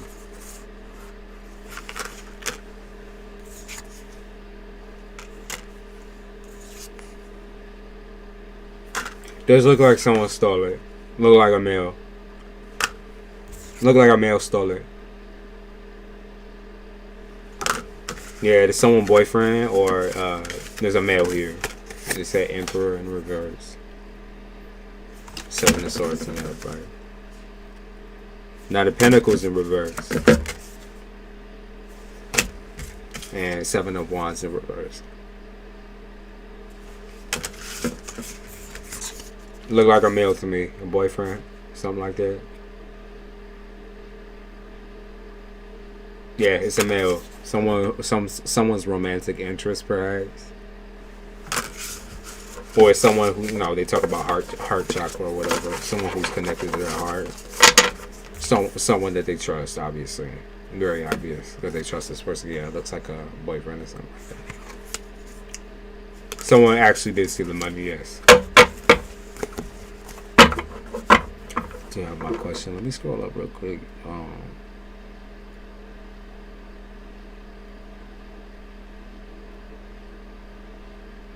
See about it. Woman across the hall is an issue with me. Does it get better or worse? General feeling in the house get better or worse? Sure.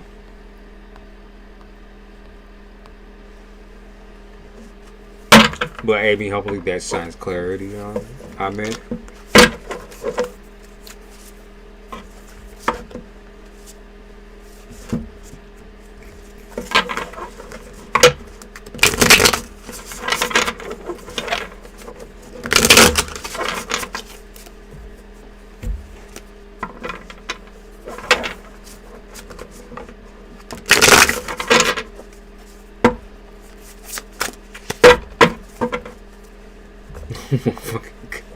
Okay, well, apparently there's something.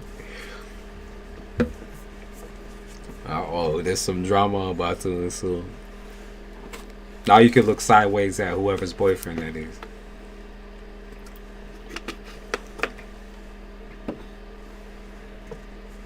Someone's bumming. Alright, happy Libra, let's see. Oh, we got your card. We thought either the dude that came in, her ex-boyfriend that stays there some nights, or me, but obviously it's one of the dudes saying. It's the dude then. It's a dude for sure, for certain. I'm 1,000% positive. Look, I even get the courting card and everything like that. Look, it is one of the dudes she's in a relationship with, or, you know, it's possible that it's a past relationship as well. So it's a dude she's romantically interested in. It definitely was not you.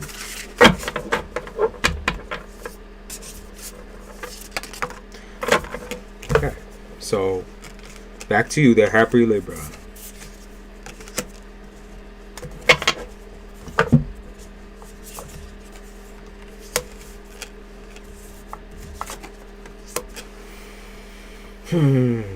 Okay, so you talk about across the hall. Is it gonna get better? I see the clashing. I see the clashing.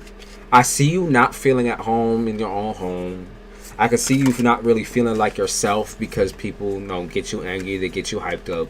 I see spiritual abuse. I see spiritual abuse as well. So people abusing their like intuition or abusing their knowledge of spirit to not attack you, but to snoop in on you, to invade your space. Okay. The Emperor in the reverse, Nine of Pentacles in the reverse, Five of Pentacles in the reverse, Four of Swords in the reverse, and Nine of Cups in the upright. Okay. So I'm gonna say I don't see the situation like improving. Okay. I see it staying like at even like where it's at right now. Okay. And even like irritation. It's almost like having a rash. Is kind of what I'm picking up on. It's like having a rash. Like they're always going to be a bother in the same types of ways. And these people are always repeating life or repeating every day like it's the same day type shit. They're repetitive. They're redundant. Okay, and so as a habit, it's like maybe where you're living currently right now, even it's just filled with that energy. It's redundancy. It's filled with the same shit over and over and over again. But the same shit plays out in this position almost every single day. Okay, Princess of Cups is like, how do you not feel drained by a situation like this? Because everybody in this, yeah, look, the Wheel of Fortune, everybody in this bitch is doing the same thing, going through the same cycle every single day.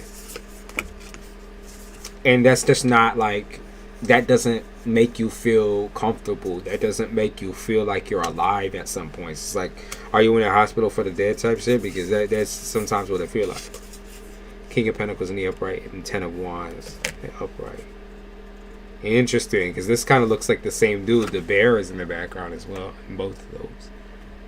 It's the same person looking in the background. So that person across or whatever, the neighbor, it's the same bitch, the same stupid bitch. See, there's the fool right there. The same stupid bitch is gonna stay the same stupid bitch. She's gonna stay a bother, or she's gonna stay bothering you.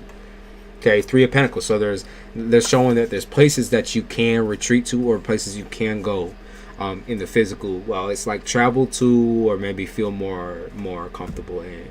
But they're saying like this might even be, maybe a sign of a move.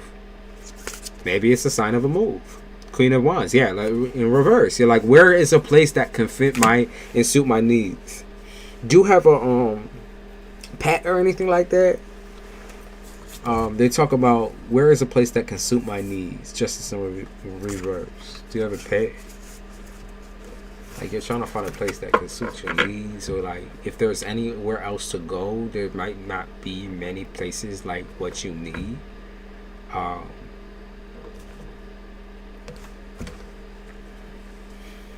And Temperance in the reverse. Like, is there not another location where you can, find peace?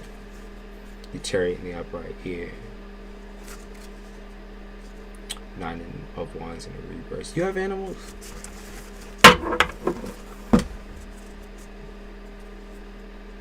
The Tower in the upright. That's like a physical reaction to some of these folks. Whether I don't know whether they make you feel physically sick, or a migraine, or a headache, or like something about like a split migraine. That's them giving you that. There's something about the air there. There's something about everything there. It's fucked up. It sticks out of place. It's not comfortable. It's almost like you're not allowed to feel comfort around these folks. Because they're just not happy, and they're not going to pretend that they are going towards happiness. They like to wallow in their own self-pity, or particularly this neighbor does.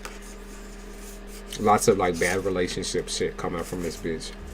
Like negative, abusive relationships. Tons of abusive relationships. Where she is actually maybe the abuser. He said, no, I'm working on my business here in this apartment for now. Okay. So, as far as what suggestions I can give you, right, to get out that type of energy, because it's going to follow you into your apartment. It is where you live in general. It seems like everybody in that area has their own prerogative, their own negativity, and they it's the hyperfixation, it's the cycles, it's this and this and that. Okay, but I would say, you're saying you don't have an animal, right? Because they mentioned that at least 3 times, something about an animal. That might be one of the suggestions, is to get a pet. Almost like a therapy pet, but maybe that might be one of the suggestions, is to get like a cat or a dog or something like that, just a pet. Companionship is a big, huge distraction from this negative shit. And also, there is like a lot of spiritual belief in the fact that animals actually chase off negative energy, or are able to sense that, feel that, and throw that elsewhere, like project that elsewhere, or purify or nullify it, just because of their innocence and that sort of thing, and their awareness. They have way more awareness than we do.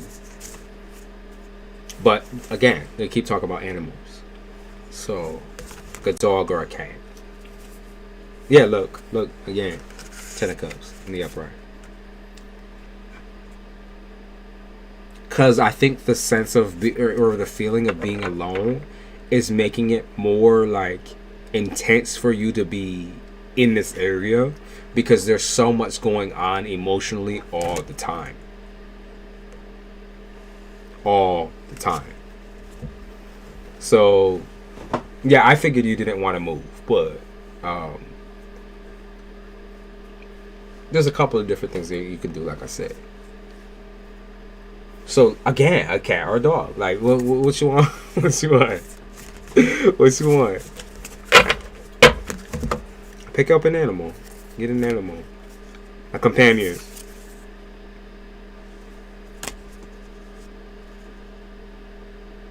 There it is again. I'll move, but probably not before March. Okay. That's also an option or a choice. Until then, or if you maybe plan on starting your business in this area, there's literally a select few things that you can do. And I would say either getting a companion, that's a good distraction and a good nullifier, or leaving entirely, which, like I said, is stuck to this area more or less. You said, when is she moving? Let's see. The Chariot. So the Chariot in reverse, like everything in the world is slowing her down. Justice in reverse. I don't know if that's like court ordered something, or a court ordered, or therapist ordered housing, or something like that.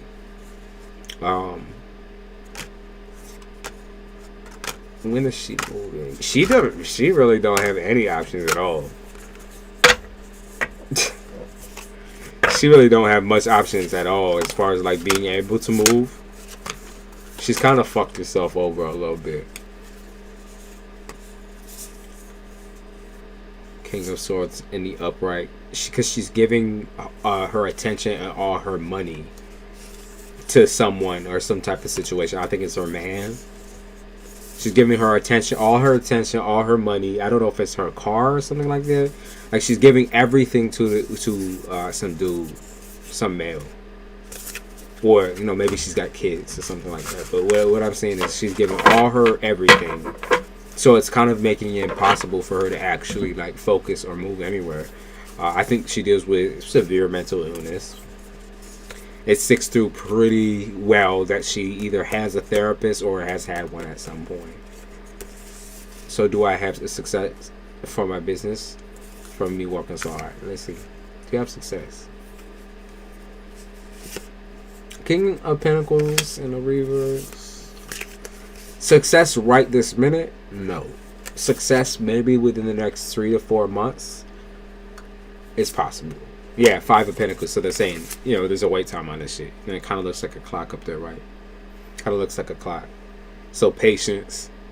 Going through the teachable steps, the teachable moments. Learning all that you can before you actually, like, invest fully and entirely in this. And 2. Okay, 9 of Wands on the reverse.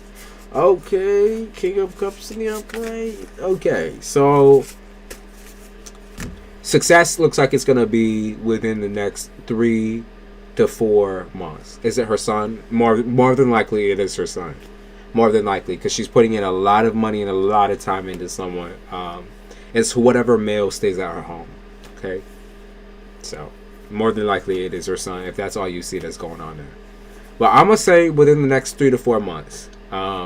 I see something developing for you. What they want you to do until then is to continuously focus on the learning aspect. Nine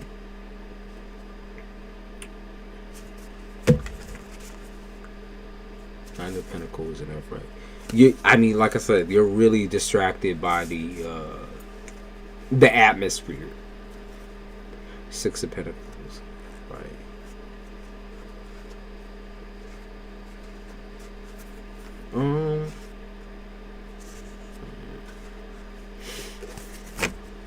I think in 3 to 4 months, there's something popping up about being able to like solidify your business.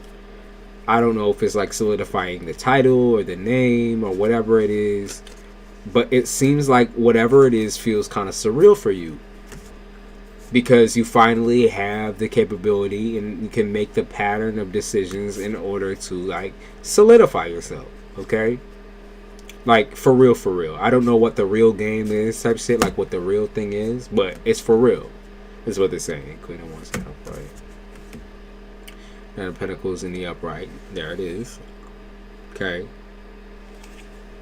for some reason I don't think you're gonna be doing it alone either. I don't think it's like, maybe it's not like a partner in crime type situation will work, but maybe someone gives you good advice, or maybe someone gives you like a good head start, okay, in some type of way. I don't think you're doing it alone. It just doesn't seem like one of those types of situations. Might be like teaching, like maybe you go watch tutorials or whatever. Like Six of Wands, yeah, they said shoot for the stars type shit. King of Wands. King of Pentacles.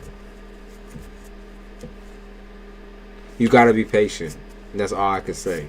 You know, the hard work, in order for you to see the actual accumulation for your hard work, you are going to have to be as patient as possible. That's like the biggest piece of advice I could actually give you here. Because thinking that shit is going to be like this for you, because you're good at what you're doing, but thinking that it's going to be like this, right? Thinking that you working all the time is going to make this shit work faster. You know, that's where you kind of got to be careful. Because working on that shit all the time is not, you know, that's not what it takes. You got to be relaxed. You got to be center. You got to be squared. Stay away from individuals like that. Tune them out. But be careful. All I say is be careful on how much time that you're spending on this, and be careful that you don't burn out. Okay. Be careful that you don't burn out. Like a man or something. I saw like a tutor, almost like a tutor or some kind of situation coming in. A tutor or somebody who teaches. I have to keep working, obviously, but make sure you're taking the appropriate steps to take care of yourself as well. Because being burnt out will, I'm telling you, it once you get off of that high of being able to work for that long consecutively, being burnt out is sometimes the worst feeling in the world. It can put you in a really depressive state. I'm just looking out for you. I'm looking out.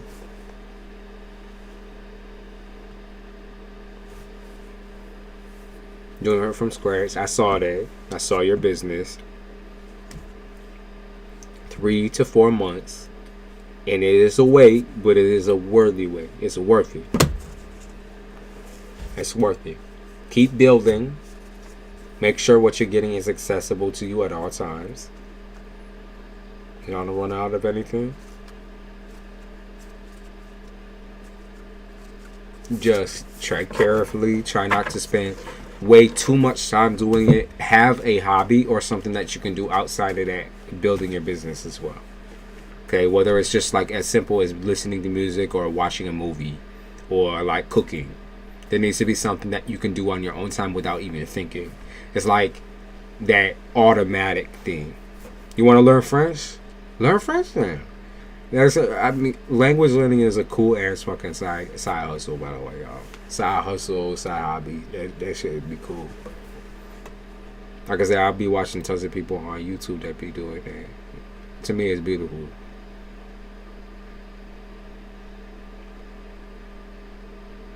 I won't burn out. I'm taking advantage of where I'm at. Good. I'm proud of you. Keep working. Keep going. Get your little hobby. If your hobby, you want your hobby to be learning French, not just like watching YouTube, watching CB, whatever. That's even better. That shit is even better. Try it out. Okay.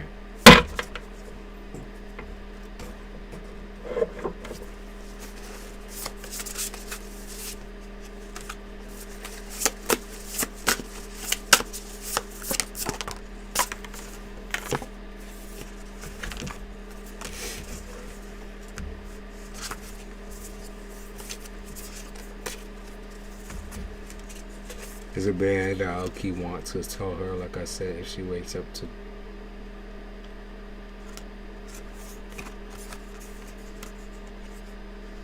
You want to tell her about the situation that I just told you about?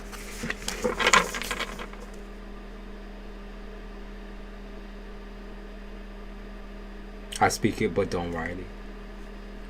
French is good. We use it a lot. Canadians do. Canadians do.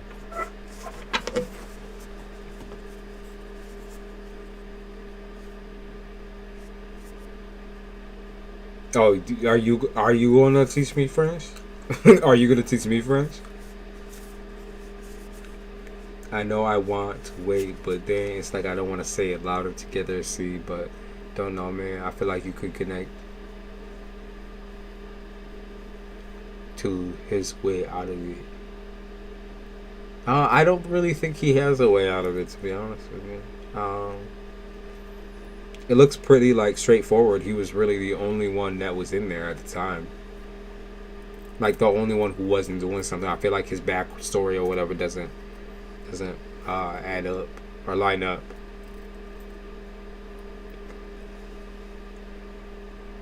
So maybe tell her in confidence.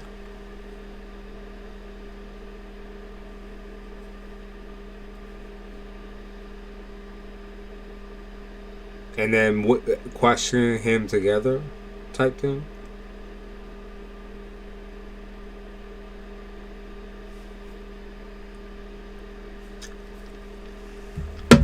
Alright. Serby, you'll be my last one because I'm starting to get a headache now. And it's just because this pressure's changing outside. So I only know sous la bite. Sous la bite. Which is suck my dick. That's what I mean. Sous la bite. Someone told me that. A French person told me that. Show her the video when I get home or something. Alright. If she got any other questions, really, you can just pop on next time. But like I said, it's very clearly someone she's romantically dealt with. Very clearly. Who she's still dealing with now. Who comes up into her shit.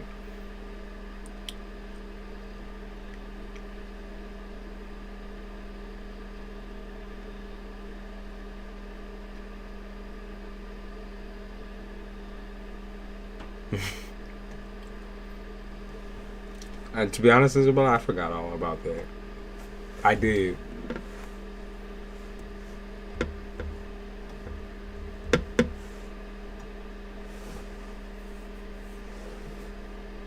He said they really needed their teacher badly.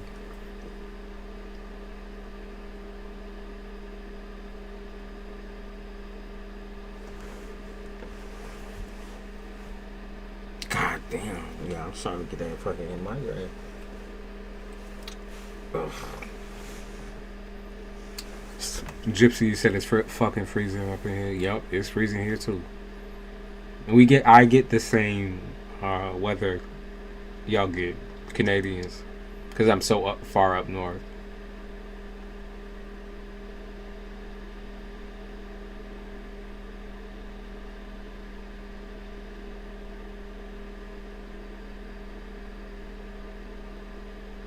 Emoji.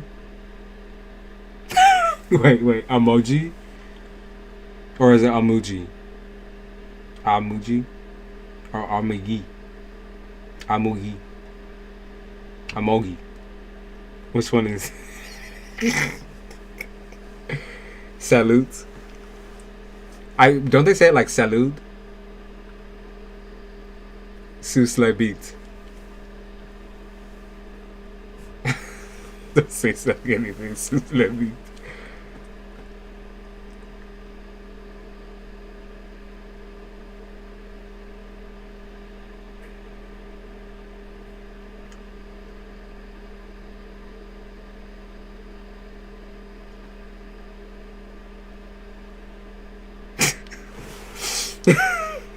Said, my house is iced over. I did the school drop off and froze. Yeah, I can't stand when. For me, We had warm. I don't know if you Canadians got any warm fronts, but we had a huge warm front that opened up all of the allergies and all of the flus and shit. And then it froze up again, and like I don't even know how to explain it. I had such a bad fucking migraine. I got a little sick, like a head cold. Nothing to do with like sinuses, but my mind, man, my mind felt like it was gonna explode. I usually get migraines maybe like once or twice every year, but I got probably like 3 or 4 different ones. We had rain. It felt like spring for a bit. Yeah, that's what we got too. That's what we got too. Alright, Serbi, where you at, girl? Serbi, what was your fucking question? Listen, did I do well enough on my exam to get admission into the school this fall? I think we do, because I live too far up north now to be honest. I live further away from the city than I do Canada. I'm probably like 2 hours out, 2 hours and 30 minutes out from Canada. And then about 5 from the city.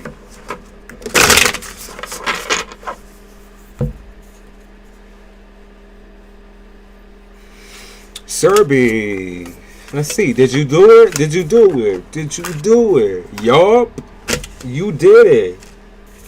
It looks like you did it. Even though you don't believe in yourself. Yeah, the magician in reverse is like you don't have strong belief that you know, even got close to where you wanted to be. But it looks like you did it. Ace of Swords, like, you know, it looked like 6 of Swords in the upright. Like, you did it. To be honest, like 9 of Cups, you did very well. Like, they even be talking about like top 5 or something like that. Top 5 or top 10 or something like that. You did well though. Ace of Pentacles in the upright. You did well. Empress in the upright. Yeah, you did well. Clap yourself on the motherfucker back. Slap yourself. That's what I meant to say. Clap yourself. Now that I'm sobering up.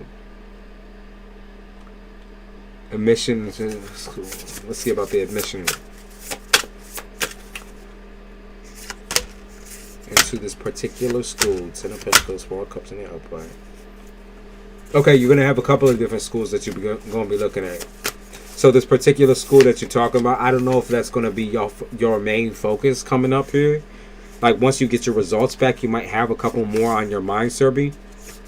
Or you might try to aim for something even higher than that. Okay? So that's what it's looking like. Tell me more. Let's see. Yeah, look. Okay. Yeah, you're gonna have a ton that you're gonna apply to, even just out of curiosity. I think. Ace of Wands in the upright. Yeah. Like, look at this shit. There's like check mark, check mark, check mark. You got everything that's necessary in order to join these areas overseas. You're curious about the overseas thing, Serbi? Right here. Congratulations, Serbi. You can go overseas. Congratulations. Yeah, look. Overseas. Maybe next spring or next summer or next autumn or some shit. I don't know. Next autumn. That's what I picked up on. Overseas next autumn. Or next autumn. Overseas again. Serbi. Overseas. That's cool. Yeah, look, they even got a compass on this fucking card. Overseas. There you go, Serbi.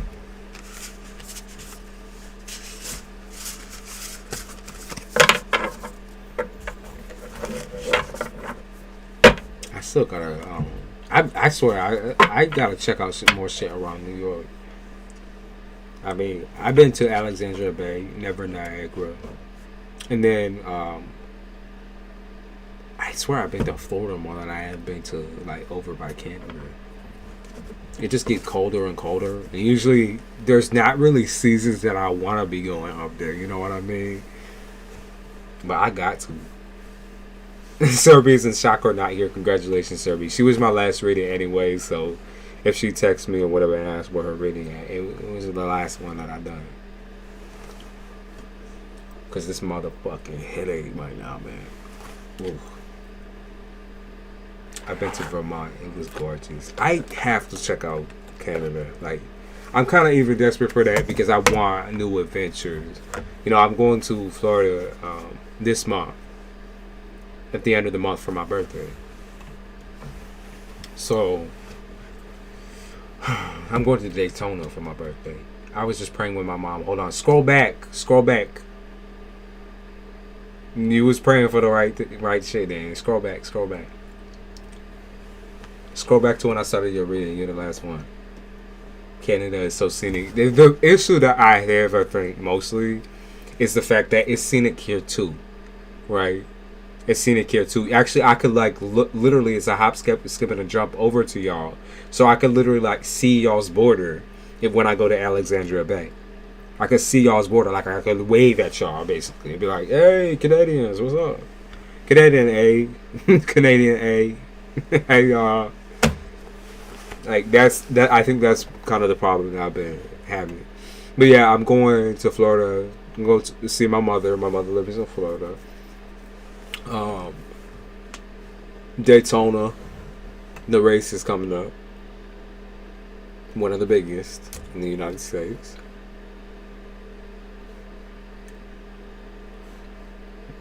Buy lots of pointless shit. Eat lots of pointless food. Because I was shitting myself during the exam and after and before. So scroll back. Did you watch? West Canada is the best. Vancouver and the mountains and the ocean. I really want to go. I do. I wish I could didn't take certain shit for granted. Because when I am prepared to go somewhere, and say I end up going somewhere that I'm familiar with, of course, either the city or down south, and that's even more expensive than just traveling over to fucking Canada. To be honest, that's even more expensive.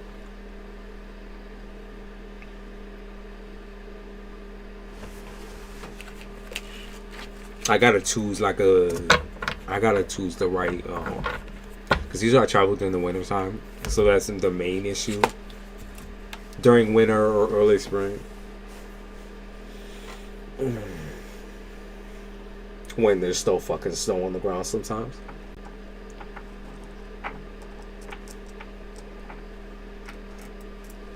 I'd love to go in summer. I can't go to Canada. Why? Yeah, I might retake for February because I heard 2 of the schools accept February scores. Okay.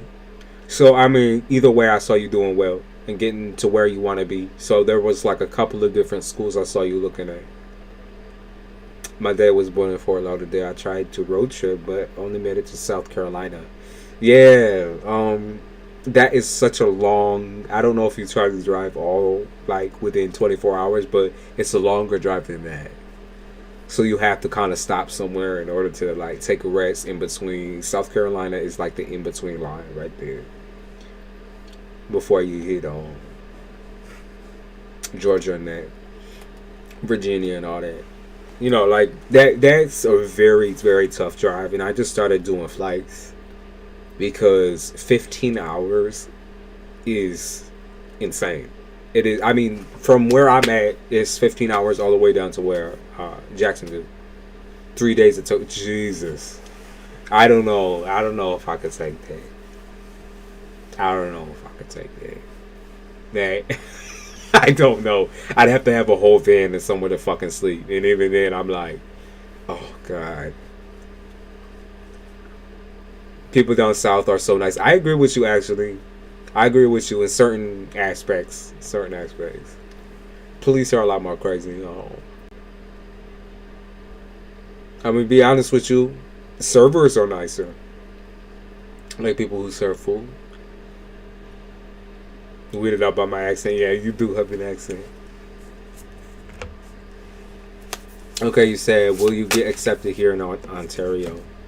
Yes, Prince of Wands in the upright. Yes, you will. It's pleasure. Yes, you will. Six of Pentacles in the upright. Yes, you will. You'll have plenty of choices to look at.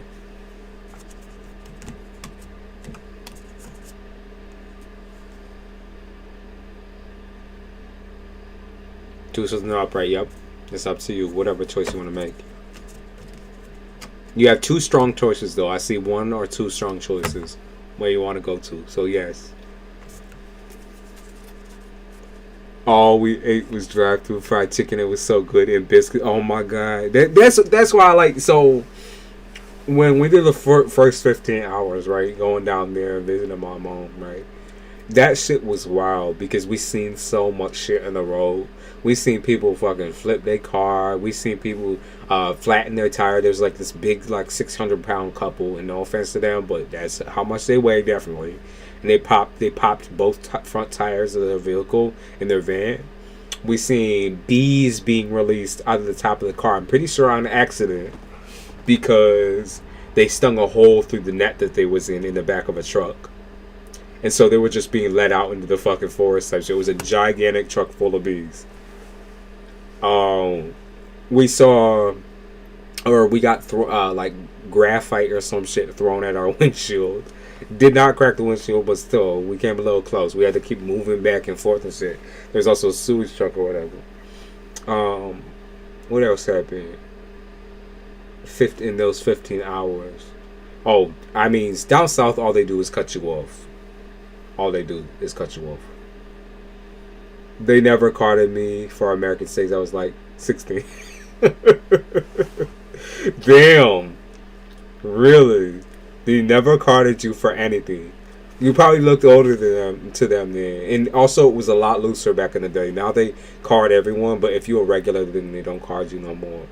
As far as like, you know, some of the dudes just don't card it, period. They popped their tires because they was too heavy. Yup.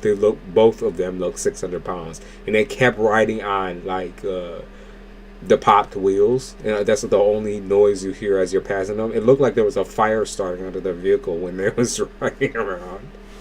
Because it's just a straight. So soon, when you're kind of like heading to across the Georgia-Florida line there's this straight path on 95 that just goes straight through for about 3 hours, right?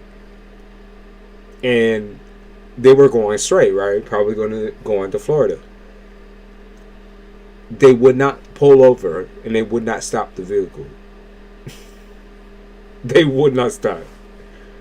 They would not stop. Did you take a pic? Something? No, I had to be on my phone for Google Maps.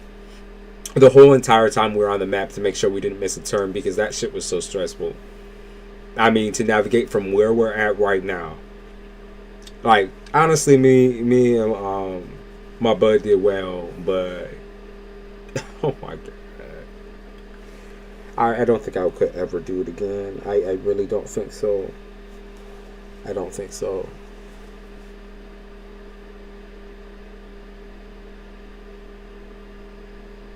I don't think so. I just do flights now. I mean, flying is, if once y'all fly for the first time, and as long as you're not afraid of it, it's so easy. It's about from here to there in a plane is usually about 2 hours. Dr. Proctor. Alright, no, that's 1,000-pound sisters. Dr. Proctor, and then Dr. Now from My Sister the Pong Larry. TLC is amazing. Oh god. Yo, I said I was already done doing the shit. I guess I gotta do it now, right? Hold on. Hold on. We're going into business.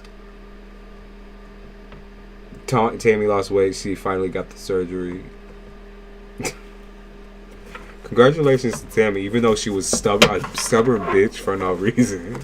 Half the time. I watched the clips on YouTube. Why was she such a cunt?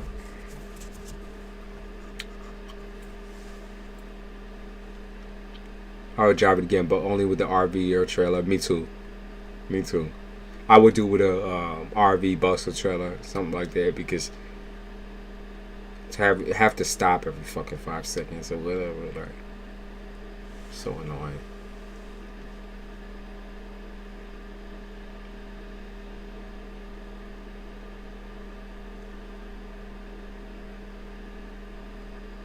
Okay, we're going into business with my oldest brother. The Gemini be beneficial to me or a devastating tragedy. Would it be beneficial to you? Upright, if yes. Yes. 10 of Cups. It would be beneficial to you. How so? Queen of Cups in the upright. 2 of Pentacles. You're not sure whether you can trust it, and it seemed like everything with your brother has always been black and white. Like where, you know, you're always on like, you're on one side and he's on the other type shit. Never kind of agreeing, or it always seems like that's what y'all's relationship would end up being in the end of it. Like kind of a roller coaster ride a little bit. The world in the reverse. Prince of Pentacles in the upright. Yeah. So I see money's on your mind right now, right? I'm going to be honest with you. I think it would be beneficial. Queen of Wands in the upright. Like, I don't see anything wrong with this situation. Ace of Wands in the reverse. You think that it's going to, like, what you think is that you're going to have another, like, extreme falling out with him. Or just some kind of extreme falling out with family. But I don't see that. The Lovers in the upright. Yeah, I don't see that. That to me just looks like family. Like, that's family values. Yeah, y'all gonna butt heads and whatever. But the High Priestess in reverse, yeah, you're kind of like, you're not sure about it. You're very scared. You're very scared that moving ahead like this can cause you to be even more stuck than you already are right now. I disagree. The Chariot in the upright, yeah, I disagree. Looks like you're gonna be moving. Like, this is very free flowing. I think you have a very freeing type of situation come in with that, whatever that work is. In fact, you know, you might be able to control it yourself in some aspects. 3 of Wands in the upright, yeah. The Star in the reverse, yeah. You might be able to control it eventually by yourself entirely. Death in the upright, so that's rebirth. That's rebirth. Doesn't look like anything bad to me. The Wheel of Fortune, yeah. Doesn't look like anything bad to me. The Prince of Wands in the upright. Again, we're getting more and more cards to do with like this being a satisfying journey for you. 3 of Pentacles in the upright. Yeah, how this gives you more choices and more options on what you want to do with your future financially and work-wise. So I really don't see this going badly. Yeah, I don't see it going badly at all. Seems like a good option.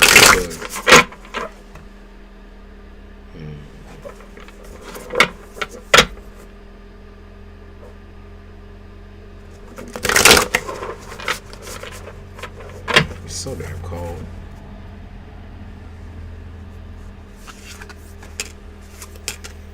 Serby. If you retake your test in February, what will happen? Let's see. Give me upright. Or yes.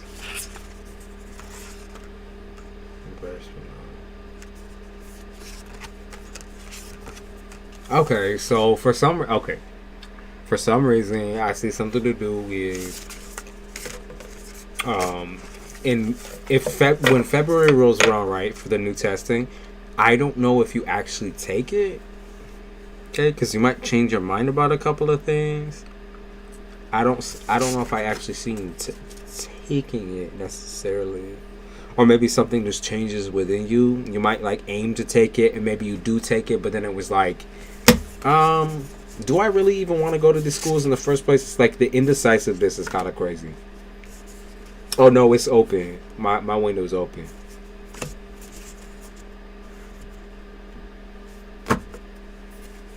Big fluffy pink jacket, that's my favorite. That wouldn't help with shit. Right now it's my feet that are freezing. I got socks on and everything, but it still freezes.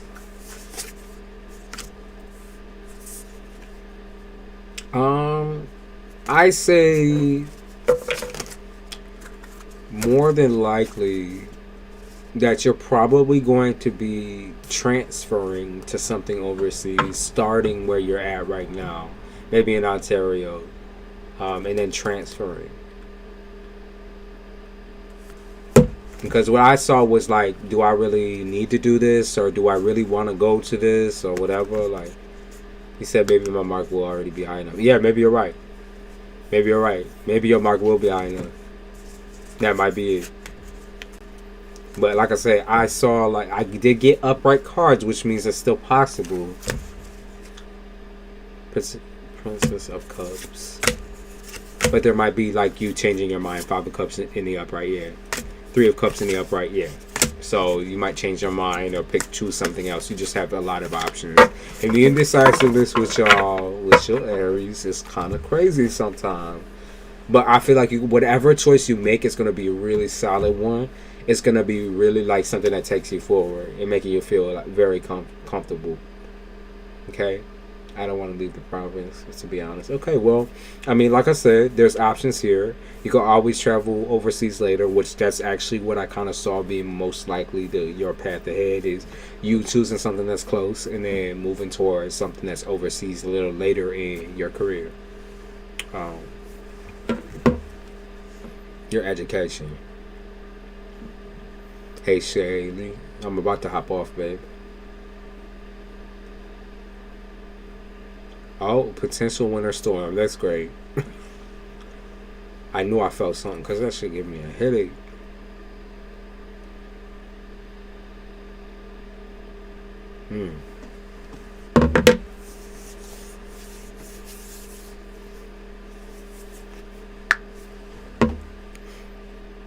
Yeah, no more for now, y'all. I'll be on again tonight. And I want to post a Libra reading.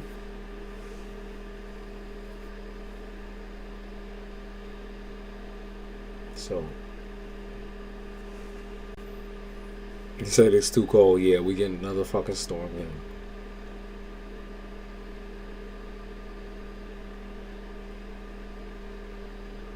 Damn. He said I ain't built for this weather. Freezing in the summer. I ain't built for this shit either. I'm trying to move. That's why for my birthday I'm going down south, because I can't stand that shit. Like it's to the point where it's almost too cold. Like we've had cold seasons, don't get me wrong, but this shit is way too damn fucking crazy. Message me back on Discord. Alright, I'll check it out. I just haven't been on the bitch at all. I haven't been on anything, to be honest with you. I will beg you for a reply. Thank you. You gonna spam me until I reply? Alright, let me look. I'm gonna respond to you right after this. Wisconsin cheese crackers. What do y'all got to visit in Wisconsin? I'm gonna travel all over the place eventually. I just gotta go make some food and I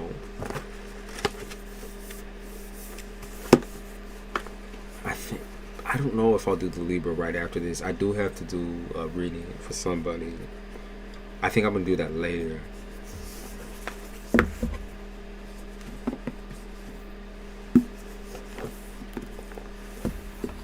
I wanna know how your new year is. Oh yeah, I'll let you know.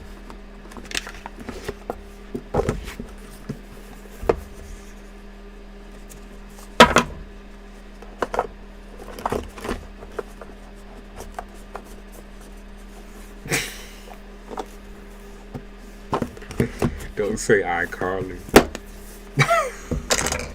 What episode?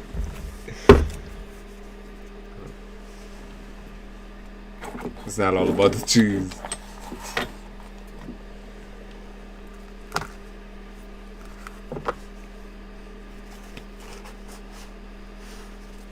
White Sands and Carlisle Caverns.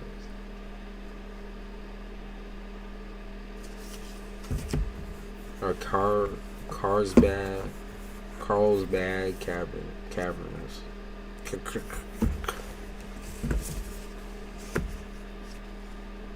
When they drove to Wisconsin to get the cheese ball.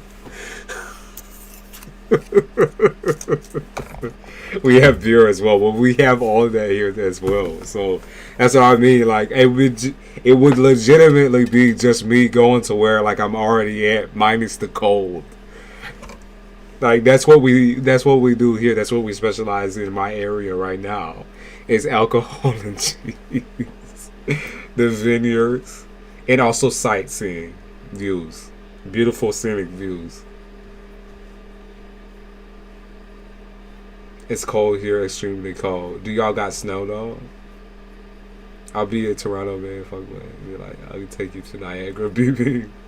Yeah, I need to visit Niagara. The only place I've been to that's really close to Niagara is Alexandria Bay, which is I literally see. I think.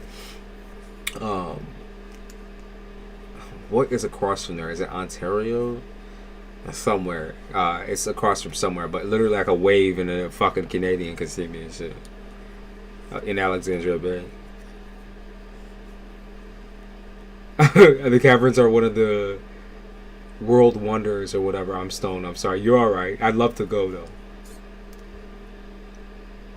Uh-oh.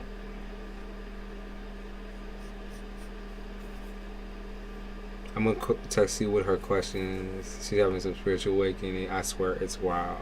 Alright. I'm gonna film her reading a little bit later, probably after I get a little nap in. One of my naps, because I'll be taking naps, you know. After I work, it's my mind just. So, she'll probably get a reading by like early tonight. Send me her questions so I can incorporate them into the video. Because I like it better that way. It's just like easier when I'm already in the flow of things versus like afterwards. And then afterwards we can talk about anything within the reading. Like I'll explain anything that needs to be explained, or we can just chat about it. What is ramen so good to me right now at 9 a.m.? Probably because I'm about to go grab something to eat. Anything, to be honest with you. I haven't eaten yet. I haven't eaten for 24 hours. Trying to cleanse a little bit because I got a little upset stomach from something that I.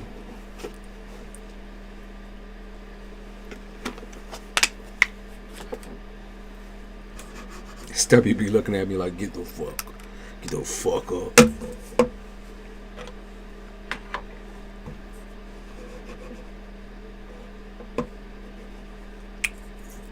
Did I sleep? Yeah. Like I said, I sleep kind of now in parts where I take naps. So I get like 4 or 5 hours and then I take a nap, usually at about 1:30 to 2 hours. And that's enough for me a lot of times. So I kind of switched up with these past couple of weeks. And so me switching up and it kind of conflicts with me getting out here as well sometimes. Because I got to work as well. So it's just, you know.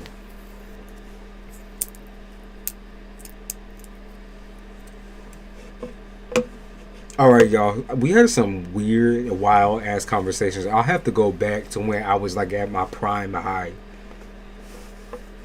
I was at my fucking prime though. Like I was real motherfucking high. The thoughts that was going through my damn mind, man.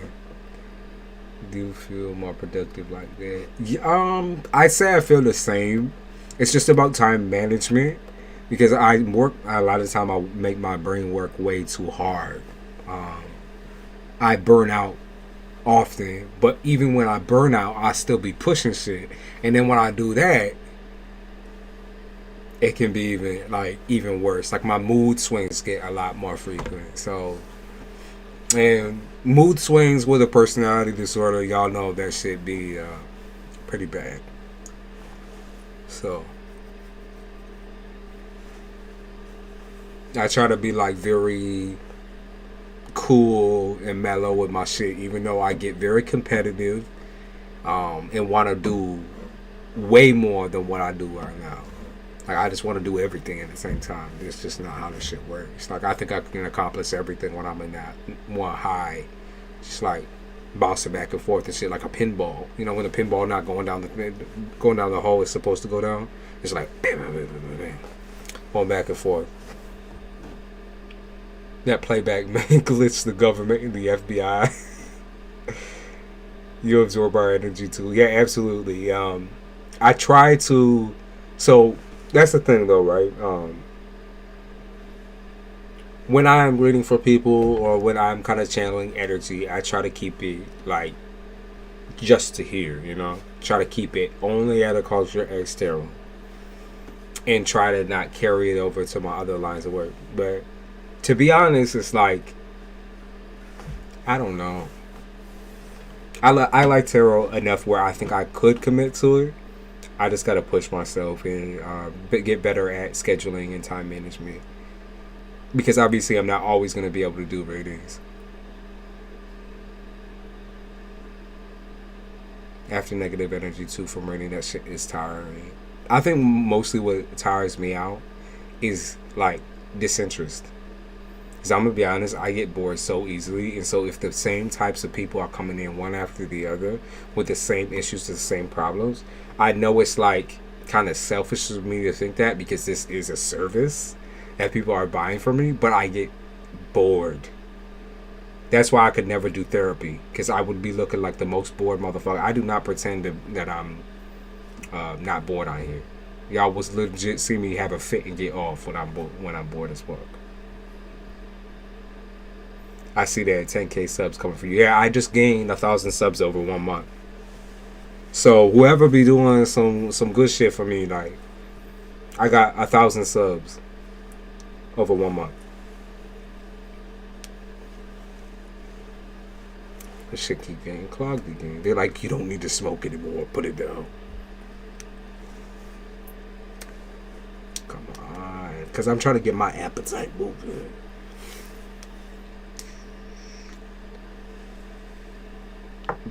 You as a therapist, oh, you're depressed again? Okay.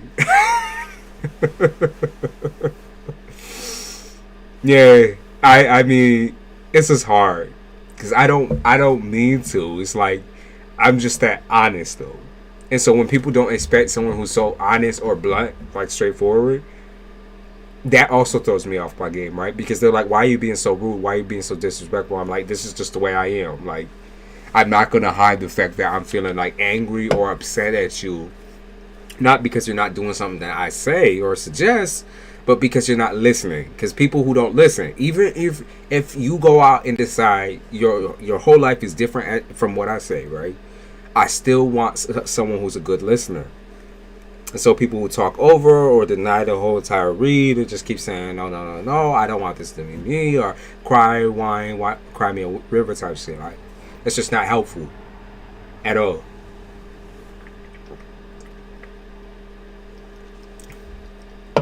I'm glad I caught you live. I don't see your notifications anymore. YouTube is weird. I agree, and I also don't see a lot of people's notifications anymore. Like the last check, dating Rex. Like, what type of fucking name is Rex, though? What type of name is Rex? Yeah, Gypsy, I don't know how you do it. Honestly, I really don't. Even in having, your own practice and all that type of shit. But that's why we have people like you, with an immense amount of patience and will to hold yourself back from saying what, like, your internal says to tell this person. Removing ego, I guess you can say. Like, it's always been patience. And I have absolutely none a lot of the time. I have pretty much the temperament of a fucking, a fire sign. That's why people always think I'm Leo. I just have that temperament where it's like I can't sit still. I'm very uppity. I step into people's faces when I speak. I have Leo in the 5th house, which is where it's at home, though. So that's why I can step forward and be confident and be very, very, very non-cordial, warm, and friendly towards people that I do not know. It's also the gem in me. Y'all with high gem, y'all know what I be talking about. I've said if you don't accept it, it's never going to change. I've also said, why are you so resistant to this? But usually I'm pretty patient as a therapist. Yeah, those are all, those are like things that are okay. Even though it might seem like it's you know, because you want to stay biased or whatever. I guess the main thing with therapy is you want to stay biased. Or unbiased is what I meant. Unbiased, not biased. You want to stay unbiased to a certain person's situation, right? And so when they are frustrating you, it's hard not to get frustrated.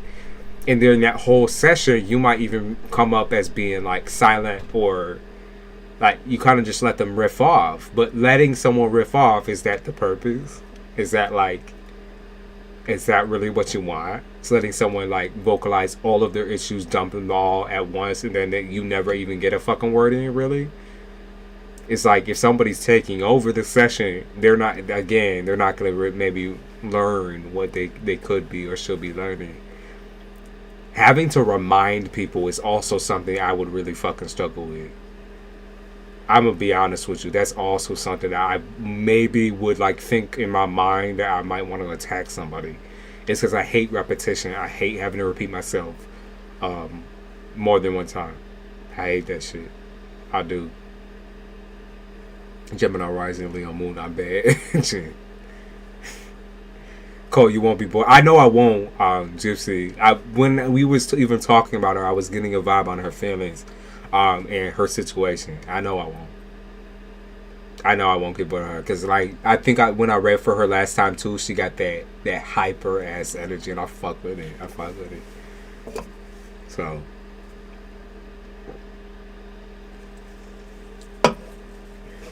I'm waiting for it to snow. Alright, y'all.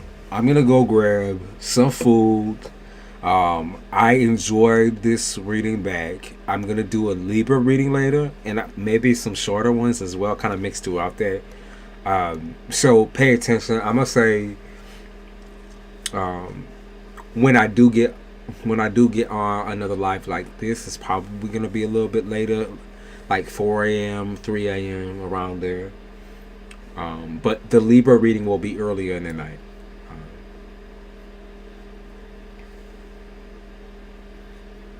To eat a lot from me. I'm going to text you back, Sherry, so you sit patient. I'm going to text you back. Confrontation works pretty well sometimes. I confront all the time. That's also another problem I have. That's why I wouldn't be a great therapist. I'm hyper confrontational. It's hard for me not to say anything at all. Even while, like, someone is talking to me, though. Like, talking over and everything like that. I have a pretty bad habit of that. When someone says something retarded, I instantly want to go over and rewrite it. But sometimes that's just not how people learn or learn. So. Alright, good morning. If you in that location, good night. And good afternoon as well to some folks. I will be back. Just know that. I'm back later. 4 a.m. It's going to be one of these. If you're a Libra, and I'm thinking about doing some other signs as well, doing maybe shorter readings though, live. Libra's going to be the live, long reading. And then as far as what I put out between that, we might do some shorter ones. If I wasn't a Cancer, I wouldn't be able to do this. That's what I mean. Y'all's patience is impeccable. Fucking impeccable. Your patience, your timing, your ability to like say shit just automatically in between. It's good. You're good though.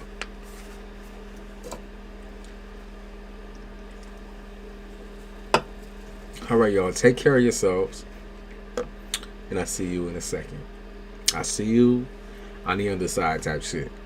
Take care of yourself.